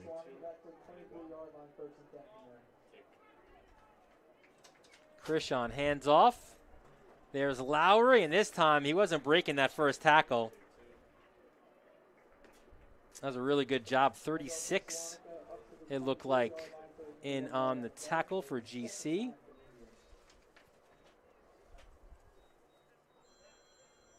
Will Paisley, the junior. I guess the way that you stop Lowry is you grab his leg and you don't let go. Exactly. That's what he did. You got to tackle him low. Fundamentals. It's only a gain of 1 for Lowry, the leading rusher for Sewanhaka in the first half. This time Krishan fakes. The pressure comes from Kaskadin. Is that a live ball? Yeah, I think that was a forward pass. Kaskadin had the pressure. I don't think that was behind the line of scrimmage. And I don't think he ever had a hold of it where he actually made a football move. So, to me, that's got to be incomplete. Looks like it was Campari. We'll take another look. Watch Kaskadin with the pressure. Campari just, yeah. The thing you don't know is if it was behind the line of scrimmage or not, but they're calling it incomplete. And it's really hard to see the field right now because the way the sun glares down at this time of the day makes it look like a skating rink almost, that football field. 3rd and 9 for Sewanhaka. I think some guys on GC, Robert Durkash, also 12, kind of putting his hand in front of his eyes, trying to see as well. There's Lowry. Good ball protection. He's not going to get anywhere, but what I liked, and it speaks, was there a fumble here? Wow, they're saying that's live. Look at this. So I was about to credit Lowry for his ball protection, and it goes the other way for a score. Liam Westfield with the fumble, recovery, and score. I mean, so many moving parts to this play. There was a scrum. There was a delay. He comes out with the football. Did he go out of bounds? So many questions, but right now it's a touchdown. Westfield this year making the most of an opportunity. A new starter, 6'1", 175. His first opportunity to make a difference, and look at the difference he's making. He does it on both sides of the ball. A receiver on offense, and you see him in the secondary. Yeah, I don't think that was a touchdown. I mean, look at the officials are saying here. My question is, did he go out of bounds? And now they're just backing the football up. So maybe they're just going to give him the recovery and not any of the return, which is a shame because that was an unbelievable return. And how about an effort? The effort that he gave right from the time he came away with the football all the way to the end zone. So I guess he got the ball, but he was down, I guess, when he got it, right? And then he popped up, and that's the reason why it was brought back. Well, I'd love to say yes, but it's so hard to know with the scrum, but I guess that's what they're going to say. They're going to say recovery, but no advance. I mean, Garden City will definitely take that. They'd love the touchdown. It was a great play, but they'll be glad to hold on to the football and milk some clock as well. Well, Westfield wants it especially. Oh, yeah. Like, Well, come on. I mean, he has the highlight. Touchdown? I mean, he could always say he scored. Oh, look at a protection for Schmidt. Goes deep. Oh, and that's picked off. Right back the other way. It looks like it's Nick O'Shea. Well, if there's one mistake that Garden City has made all game, and they've been perfect, I think that was the call that Coach Ettinger would want back, Dylan. I don't know if you agree with me on that, but you have a lead, 3 touchdowns against the wind. Why not just keep the ball on the ground? No, I mean, I don't mind the call, but I think I don't think he wanted that. I don't think he wanted that high arcing pass into the wind, which kind of died there at about the 2, and O'Shea with the INT.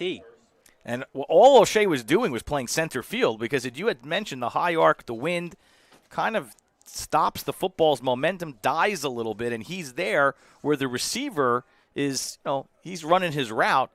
O'Shea's the center fielder. He's got the better chance of the interception, or at least the catch, I should say, which turns into the interception, and that's all it is. So Sewanhaka catches a break here, and let's see what they can do with the football. Really weird third quarter. And it is, I mean, we've talked about this. It is very windy up here in the press box. We feel it up here. I mean, we're in a booth. Come on. But, I mean, we can't even keep the hear door. it. Can't even keep the door closed in this press box. I mean, that's how windy it is. Every time we close it, it opens up again. So Sewanhaka will have the ball. 1st and 10 from their own 10. Krishan in shotgun. Man in motion. Fakes the handoff. Krishan takes it himself. Tries to go up the middle. Not much there. Maybe 2 yards. You'd said something that was a good point. This team has been used to playing at a certain time of the day on this field, which is usually, around 1, 2 o'clock on Saturday. Playing 3 o'clock, a little bit later, and now we're into the second half. I don't think we've seen the field like this. So, and I don't know if Garden City has played like this on the field. So this takes a little bit of getting used to. And I'm talking about the glare. Well, I mean, you might, yeah. I was going to say maybe practice is a little bit later, right? 2nd and 8. Krishan back to pass. He goes deep towards the sideline, and it's just a little bit overthrown. He had Tyler Hartz, and that's the guy that you want to think about as Hartz is asking for a pass interference. Will not get it. But Hart's a big target. Basketball kid, 6'3", 180. Good route runner, and we could see it there.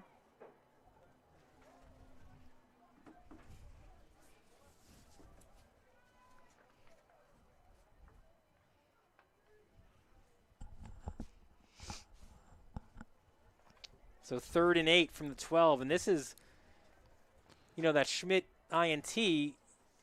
It's you don't like to see it from Schmidt, but consider where you are in the field, right? Now, you got to stop here. You get the ball right back in good position. Big play here. Campari in motion. Krishan under pressure goes over the middle, and that's incomplete. He tried to buy as much time as possible. The pressure was coming from Garden City, and it was a crossing route, which is not easy to do if you're a quarterback going against your body. So I like the throw. I like the effort. Just couldn't connect there from Sewanhaka. So now you need this snap, Ben, to be perfect because you're going to be punting essentially. Let's see where O'Shea is. You can see him backing up. So you're going to be punting basically right from your end zone.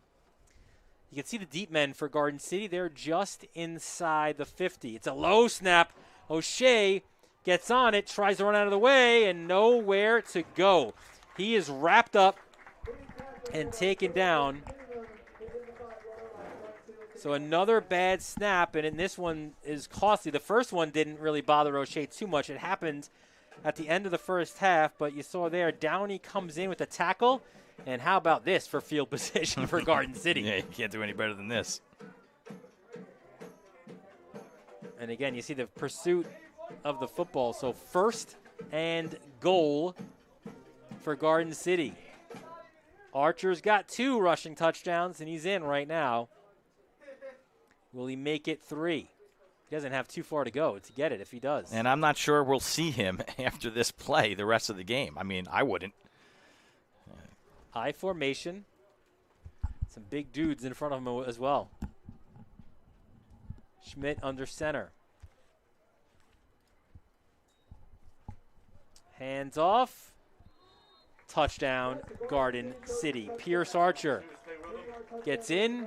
Looks like, what, 2 yards for Archer? His 3rd touchdown of the day. And GC is starting to walk away with it. The hat trick for Archer. And again, I'm saying this, and that's just me up top, but I would not put Pierce Archer back in this game. You were going for a county championship next week. You're up 34-7. That's one of those where you pat him on the back and say, hey, good job today. Here's some water, and come hang out with your brother over here.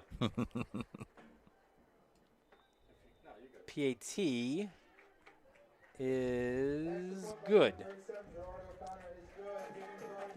It feels like forever ago, but it was a 14-7 game at one point. After Lowry had a 30-yard touchdown, and there we go. That's a brother conversation there. Jack's like, I could have done that. It's like, here, you want my hat? You're done for the day.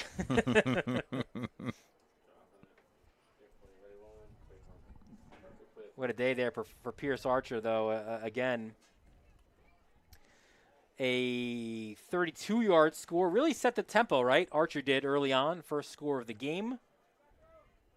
6-yard run, 2-yard run.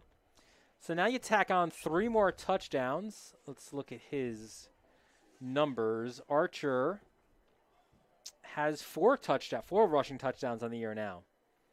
So he only had 1 coming in. He had 3 receptions for 28 yards and 2 TDs. But that's the thing, Ben, about this team. It's on any given day, right? It could have been Cascadin. It could have been Schmidt. It could have been Archer. Any number of guys for this team. And we still may see. You never know. I mean, one thing that's great about Garden City and the coaching staff, they're not afraid to play sophomores, underclassmen. So, we've still got a quarter to play. I wonder who else is going to step up to the plate here. And there's the kickoff, fielded at about the 17. O'Shea goes backwards, and he is tackled. A good open field tackle, number 30 on specials. That's Owen Quinn. Yeah. So to that point, one of the cool things about playoff football every year, and it's true as well in this pandemic-shortened season, is you are allowed to bring up underclassmen, and a lot of times, and Sewanhaka's got some on the sideline as well. It's just sort of to kind of get your first taste, right, of varsity football. Take a look at what it's like. But for Garden City, you've got 4 guys in Aiden Considine and Aiden Rosenblatt, Owen Holtzman, and Matt Mailing. They could see some playing time here in the second half. And we've got a timeout for Garden City. I mean, their roster as it is a huge one. Yes, it is. And we're looking on the sideline right now. If you see the GC sideline, look who's warming up for them, number 19. That's Cole Weber, sophomore quarterback. We'll see a lot of him as well during the lacrosse season, number 19. Archer, Weber, there he is, 19. 6'2", 172. Only 2 of 6 for 30 yards, but he does have a TD on the year. So judging by the way he's throwing the football, that's not just fun in the backyard. He's getting ready to, I think, get back in or get into the game. So likely the end of Luke Schmidt's day as well. And again, I mentioned Weber, a spectacular long pole, a defenseman in the lacrosse season. So we'll see a lot of him. We'll see Stevie Fennell as well. We haven't really seen him or called his name today. Two of the better lacrosse guys for Steve Fennell. Stevie and Cole, both sophomores. Well, if this is it for Schmidt, he had a nice 56-yard performance today on the ground. Didn't throw the ball all that much, but just putting a bow on Archer. Dylan, 12 for 110 and 3 touchdowns. That's a day. Krishan bounces to the outside, and he'll get knocked backwards. Will he get the forward progress? He looks like he will, which will get him outside of the 25-yard line.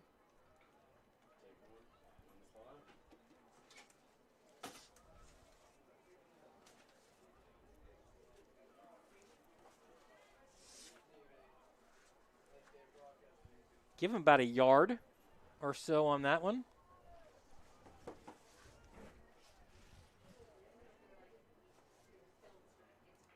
I could use my charts for the sunlight. That's definitely the glare. The Garden City glare. Krishan has Lowry. Fakes it. Krishan goes himself under pressure. Goes sideline, looks for Hartz. And actually goes into the hands of Paresa on the sideline. Incomplete. Yeah, Perez is like, yeah, it's my reception for the day.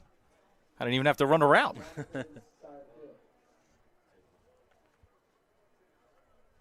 So 3rd and 10 for Sewanhaka. And there are some young guys, a lot of seniors. Krishan, Lowry, Campare, O'Shea. Guys up front as well, so you're going to miss a lot of the program guys and guys who have been a big part of this push forward for Sewanhaka, right, where they are now among the 4 teams in the postseason. Again, a limited playoffs this year. Usually you go quarterfinals, interior handoff, and it's read well by the Garden City defense and only out to about the 29-yard line. One of the nice things about playing early, we talked about the glare, but half jokingly, but I think this game will end, in a matter of, I don't know, half hour, 40 minutes. And this ends, Dylan, before MacArthur Southside. So Garden City, they take their showers, they have their dinner, and they could even scout that game if they wanted to. We're already playing, waiting for next week. Well, don't think it's not happening the other way, right? Right, yes. Yes. MacArthur probably, knowing Bobby Fehrenbach, a late practice, although he's got softball to worry about as well. Yeah, I'm sure the Southside boys and the MacArthur crew, there you are. They're watching this game right now. Good return on that one, and a really nice hand as well. Jack Green with the return for GC. And let's see how many reserves we see now for Garden City. We're not likely to see many for Sewanhaka. Just again, the numbers aren't there for the Indians, but let's see if we've got Cole Weber coming out here, number 19 for the Trojans. One problem Ettinger said is just because of some injuries, like he'd love to have Vortuba come out here. He's pretty much like the backup to Cascadin, but you really can't afford to have him get injured offensively. So it is Weber. And a lot of different numbers on the field right now. Get that roster out. Weber in shotgun. Empty backfield. Excuse me, he's under center. And he fumbles the snap. And it's Sewanhaka who recovers. Well, not the play certainly you want if you're the Trojans. Right out of the bat, you got your reserves in and turn it over right away. You had mentioned that they're not going to put in any subs, so you're going to have some inexperience on the Garden City side and the same group here for the Indians. Yeah, Lowry now looking to be a receiver. He'll be all the way at the very top of your – well, he's actually going to the sideline. So far from the top, he left the game. Yeah. In motion is O'Shea. He gets it. Strong running by O'Shea. Cuts it to the outside. Back inside. O'Shea taken down inside the 15. Yep, well, the Trojans, the ones on the field right now, they're getting a taste for what the first string looks like. Give them an opportunity here, get some experience, but nice job by Sewanhaka. Downfield blocking, and tough to bring that guy down. Yeah, O'Shea, you got the momentum right there, and I like that bounce to the outside, and then another cut inside. Yep. Read that really well. Campari with some downfield blocking there for Sewanhaka. So he gets to the 15. First down. You know who I liked last game as well was Carter Fredericks-Dort, who was filling in for Lowry. Let's see if we see a little bit of him as well.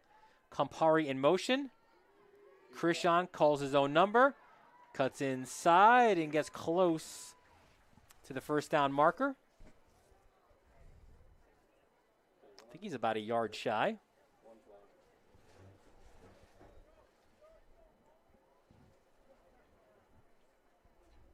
Under 2 minutes to play here in the third quarter. And a timeout called by Garden City.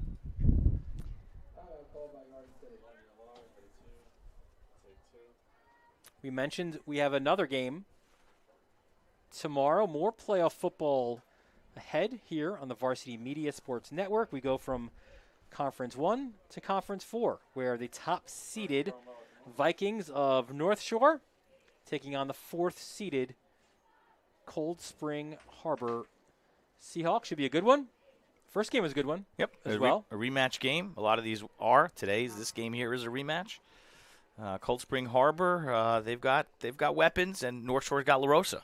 All right, got to bring another big time running back here in Nassau County that the Seahawks are going to have their hands full with. Yeah, Phil LaRosa has been fantastic for them, and Cold Spring Harbor also has their guys as well. They, one of the keys for that one, you got to match the physicality. I tell you, Agavino's guys at North Shore, they play a very physical brand of football. One of the better coaches we've got in Nassau County, Dan Agavino. Year in, year out, North Shore always competitive. I liked some of his references today. I'll get to that in a second. Oh, my. The other thing I love about Agavino, he doesn't care what conference he's in. Put him in 3, he'll compete. Put him in 4, he'll compete. Doesn't matter. Just want to play football. How about that tackle? Let's see if we get a number on that one. It was 36. Here's the replay, Ben. Yeah, stood up, driven backwards. It's like 36. Will Paisley again. Called his name earlier. I think right now the goal, if you're Garden City here, is this is 4-down territory. Just try to stop him, prevent him from getting a score. Be a big win for this defense. O'Shea in motion.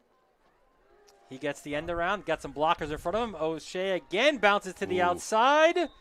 He's in. A 10-yard touchdown by Nick O'Shea. That was a hard run. I thought he got blasted at the end there. I thought we might see a penalty. Didn't come down. That was a tough run, and he earned it. It really did.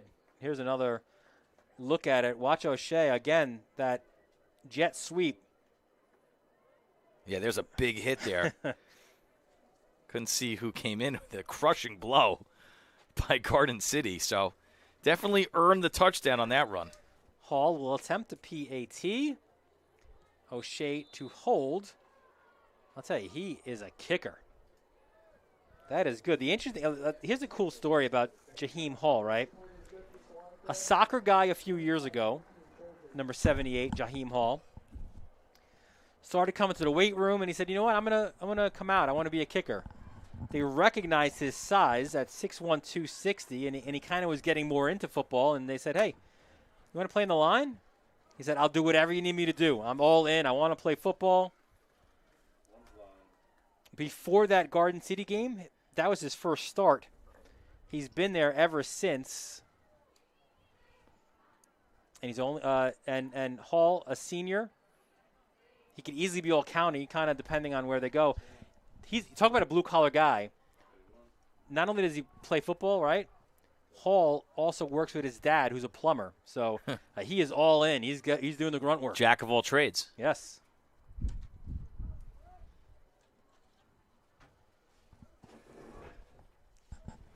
A lot of playoff football coming out tonight and tomorrow. Oceanside tonight, 6 o'clock. Syosset rematch. Yeah. We had the first one. Massapequa, East Meadow tomorrow. A lot of intriguing matchups, potentially for county titles, right? Good return out to the 43-yard line. Yeah, I think Wantagh Seaford in Conference 4, I mean, they just played last week 32-6. Yeah. A lot of people surprised, but a lot of people think Keith Sachs a second time around. That should be a closer game. Talk about a backyard brawl, right? Not too much difference there between Wantagh and Seaford. Do you even need to get on the 135 between the two? No, not at all. Yeah, I don't think so.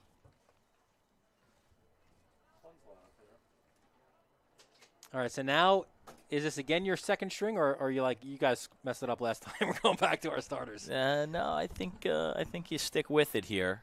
Give them a shot, and they're going to do it. Yeah, so Weber's coming out. 54 seconds left. But Seaford, right, year after year, they were always that team in Conference 4, maybe a little bit different this year with North Shore being undefeated. But they were supposed to play week 1, yeah. and Seaford couldn't play that game. So that will be, if they face each other, it'll be very interesting. Handoff on first down. The run goes to the outside. Out to about the 45-yard line. Like to see Sewanhaka still playing, hitting hard, not giving up. That's what you want to see if you're Coach Kazimatis, that the kids are still into this game.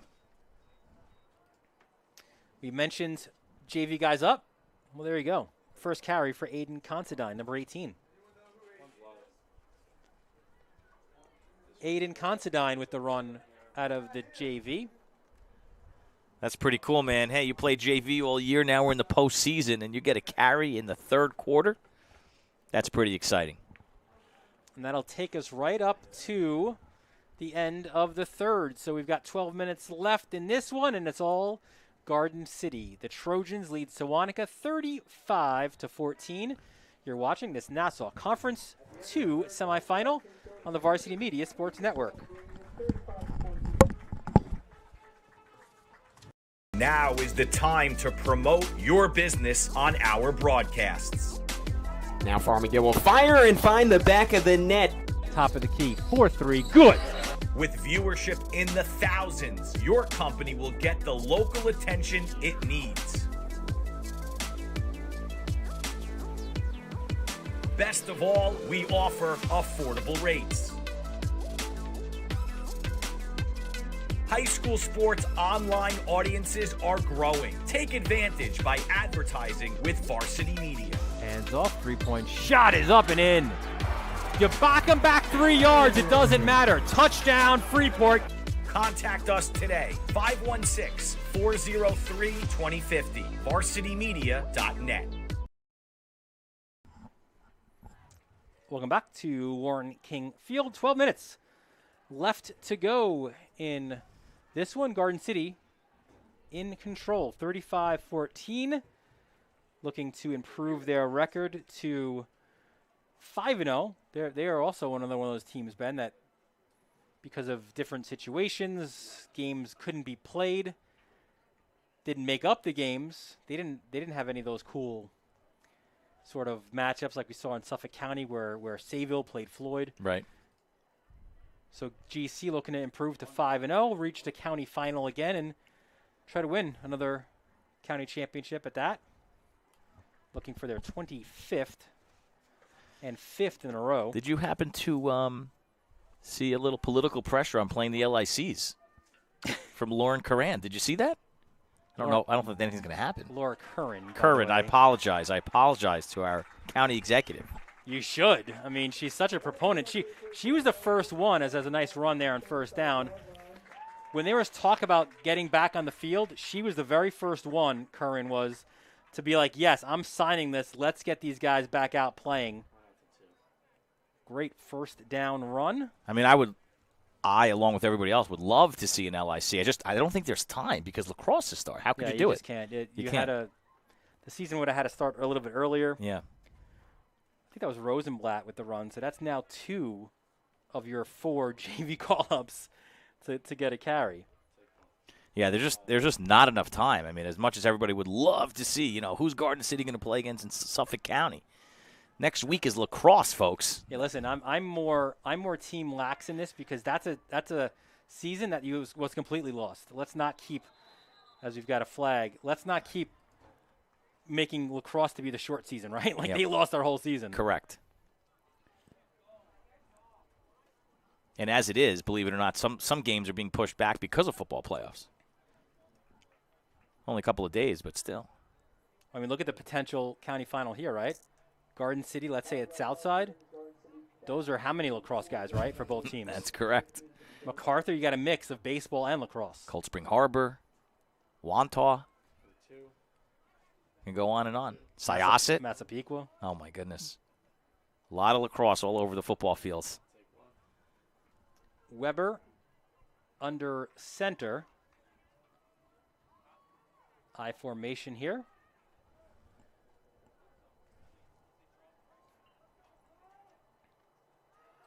Hands off, run left side, and that looked to be Considine again.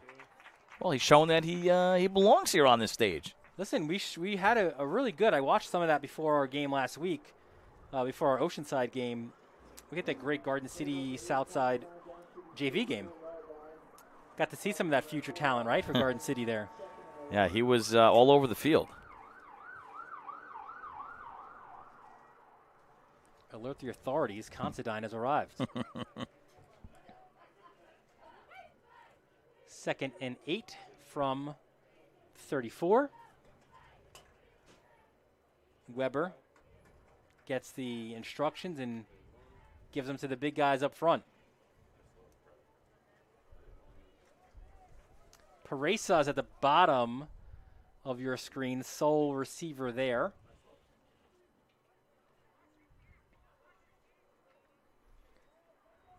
And Weber looks like almost solely under center here. Oh, and a big hit. This will be for no gain. And as you mentioned, right, like these are the guys who've played all game. You don't have the luxury of really getting your backups in, so.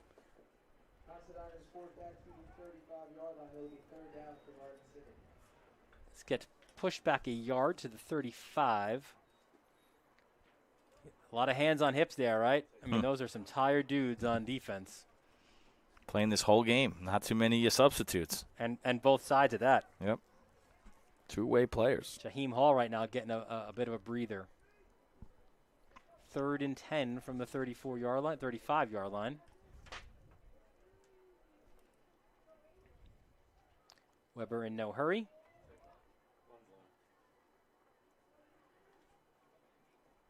Looks to pass.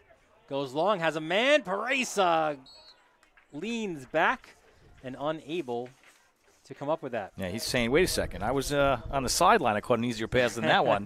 Now, it was a good effort, just a little behind him. But I like the throw there. Yeah, Weber throws a good ball. He's going to be that guy.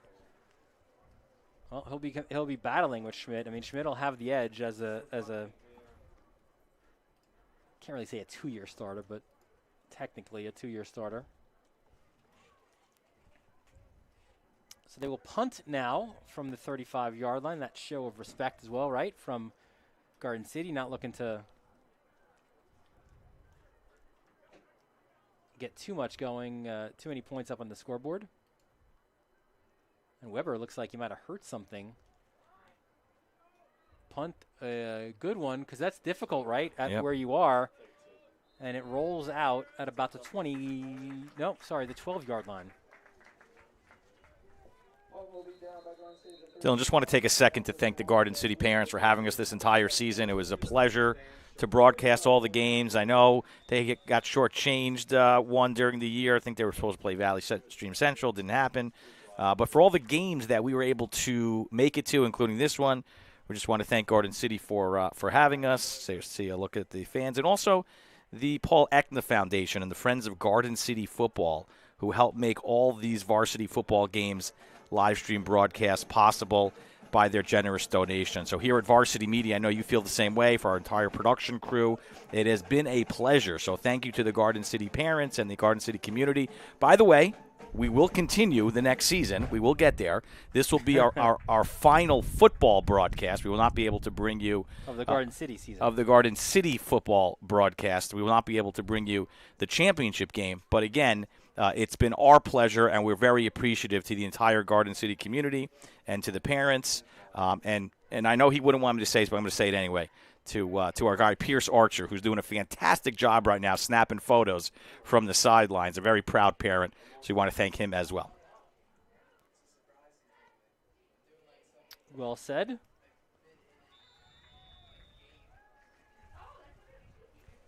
Sewanhaka. Clock winds. They'll look to go,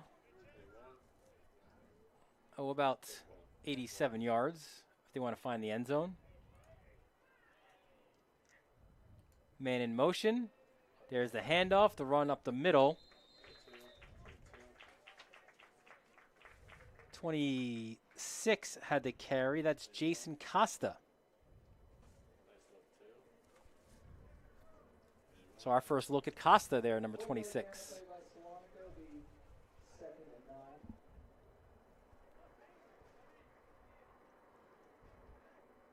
You mentioned we're all over the place. We've got a semifinal volleyball game going on right now at Calhoun, Roslyn Calhoun boys Class A. Sunday night we're going to Glen Cove for semifinal boys soccer. A lot of sports happening right now. And again, it's right here. Subscribe here on our YouTube channel. There's the fake. Krishan bounces it outside. A little stiff arm as well. You like to see that from your QB. It's really great, and a credit goes to Section 8, the athletic directors, the coaches for running a successful season and getting this far, and now we're getting into the postseason. So exciting time here for, what is this called? The fall? Is this the fall 2 season? The fall 1 season? Spring 1? I don't know. I think it's the fall 2? One of these seasons. And it really went off without a hitch. I mean, yeah, okay. Maybe there were a couple little hitches, but for the most part, everybody played. Got the games in that they thought, at least the amount of weeks they thought, and now we have playoffs. Well, my favorite thing about this whole thing is just the flexibility with some teams. I think we saw it maybe a little bit more in Suffolk than in Nassau, but you love like with Floyd again in Sayville, right? Yep. Like they lose a game, let's play each other. You know, like there's Yes. no egos involved. Another keeper by Krishan, and he is stopped. A bunch of guys fall to the ground.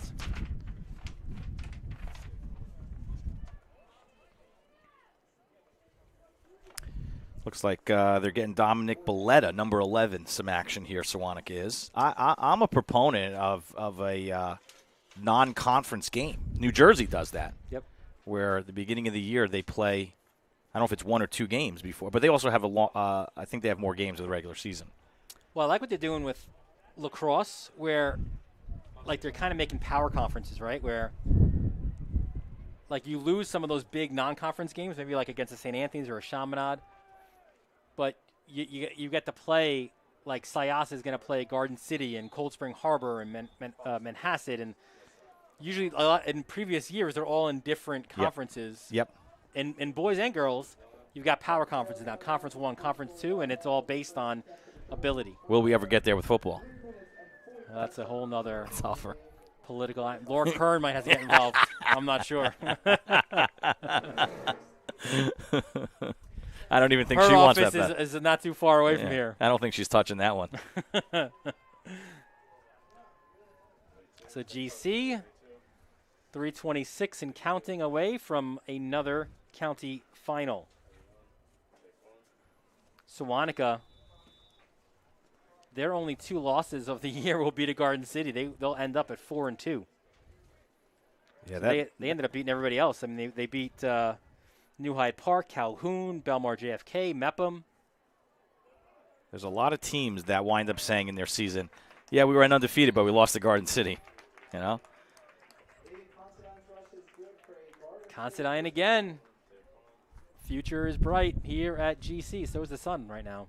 One of those teams, interestingly enough, was Manhasset a year ago or 2 years ago when they were in Conference 2. What a job they've done, huh? And now they're in Conference 3. No Garden City. They're the 1 seed. Go figure that one. J.I. Quinta, Coach of the Year in my book. He's a football lifer. Handoff. And there's Considine again. We've got a 3rd quarterback now for Garden City. Weber went to the bench. And O'Connor, right? Am I right? O'Connor is now handling the quarterback position. There he is, 37. Does such a good job with the extra points. You can hand off for a couple minutes now.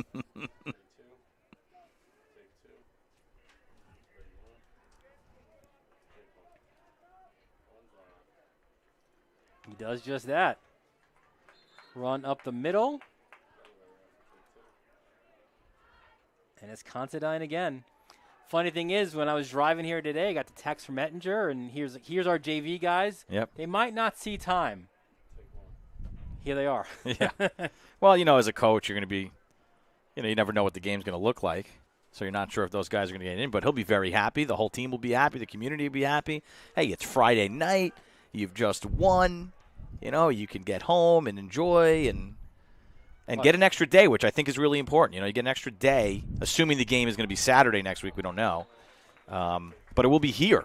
Yeah. They will be here. So I guess they get to decide when this game will happen next week.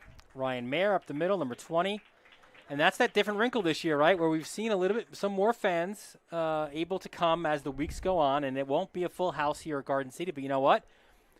You've got a county championship on your campus. Right. And that's going to be huge for Garden City, especially if it's Garden City MacArthur again. Looks like we'll have victory formation here for the final 38 seconds, and O'Connor takes a knee. So Garden City hears it from their crowd. And again, Ben, let's not forget, it was a 14-7 game midway through or early portions of the second quarter, and Garden City responded in a big way. They pull away in this one, 35-14. Garden City improves to 5-0 on the season. Sewanhaka's very, very good season ends at 4-2, but George Casamatis and his Indians should certainly have their heads held high. Future bright for Sewanhaka. Yeah, they played as tough as they could play today. A couple of turnovers, I think, was the difference in this game. Garden City capitalized, and their one turnover didn't hurt them. And, you've got the number 1 seed here at home. Very tough to beat anyways. Give them a couple of turnovers, and it's going to be very challenging. And today, it was all Garden City. The future for Garden City is another county championship. Looking for their 25th championship and 5th in a row. That comes in a week's time against either MacArthur or Southside. They play tonight, and you know that Ettinger and Fennell will be scouting that one as well. And don't forget tomorrow. We're not done. We are not done. Go to the North Shore, the Gold Coast, for North Shore and Cold Spring Harbor in Conference 4. Undefeated North Shore, single defeat for Cold Spring Harbor to the Vikings. Should be a really good one. Ben and I on the call for that one. The first kick at 1 o'clock from North Shore High School. So that should do it here from Warren King Stadium. For my broadcast partner, Ben Turchin, for Tony DeMasso, Chris Sweeney, and my brother from another mother, Brian Butler, as well. I'm Dylan Butler. Thanking you for joining us again. Your final score, Garden City 35, Sewanhaka 14. You've watched this Nassau Conference 2 semifinal showdown on the Varsity Media Sports Network.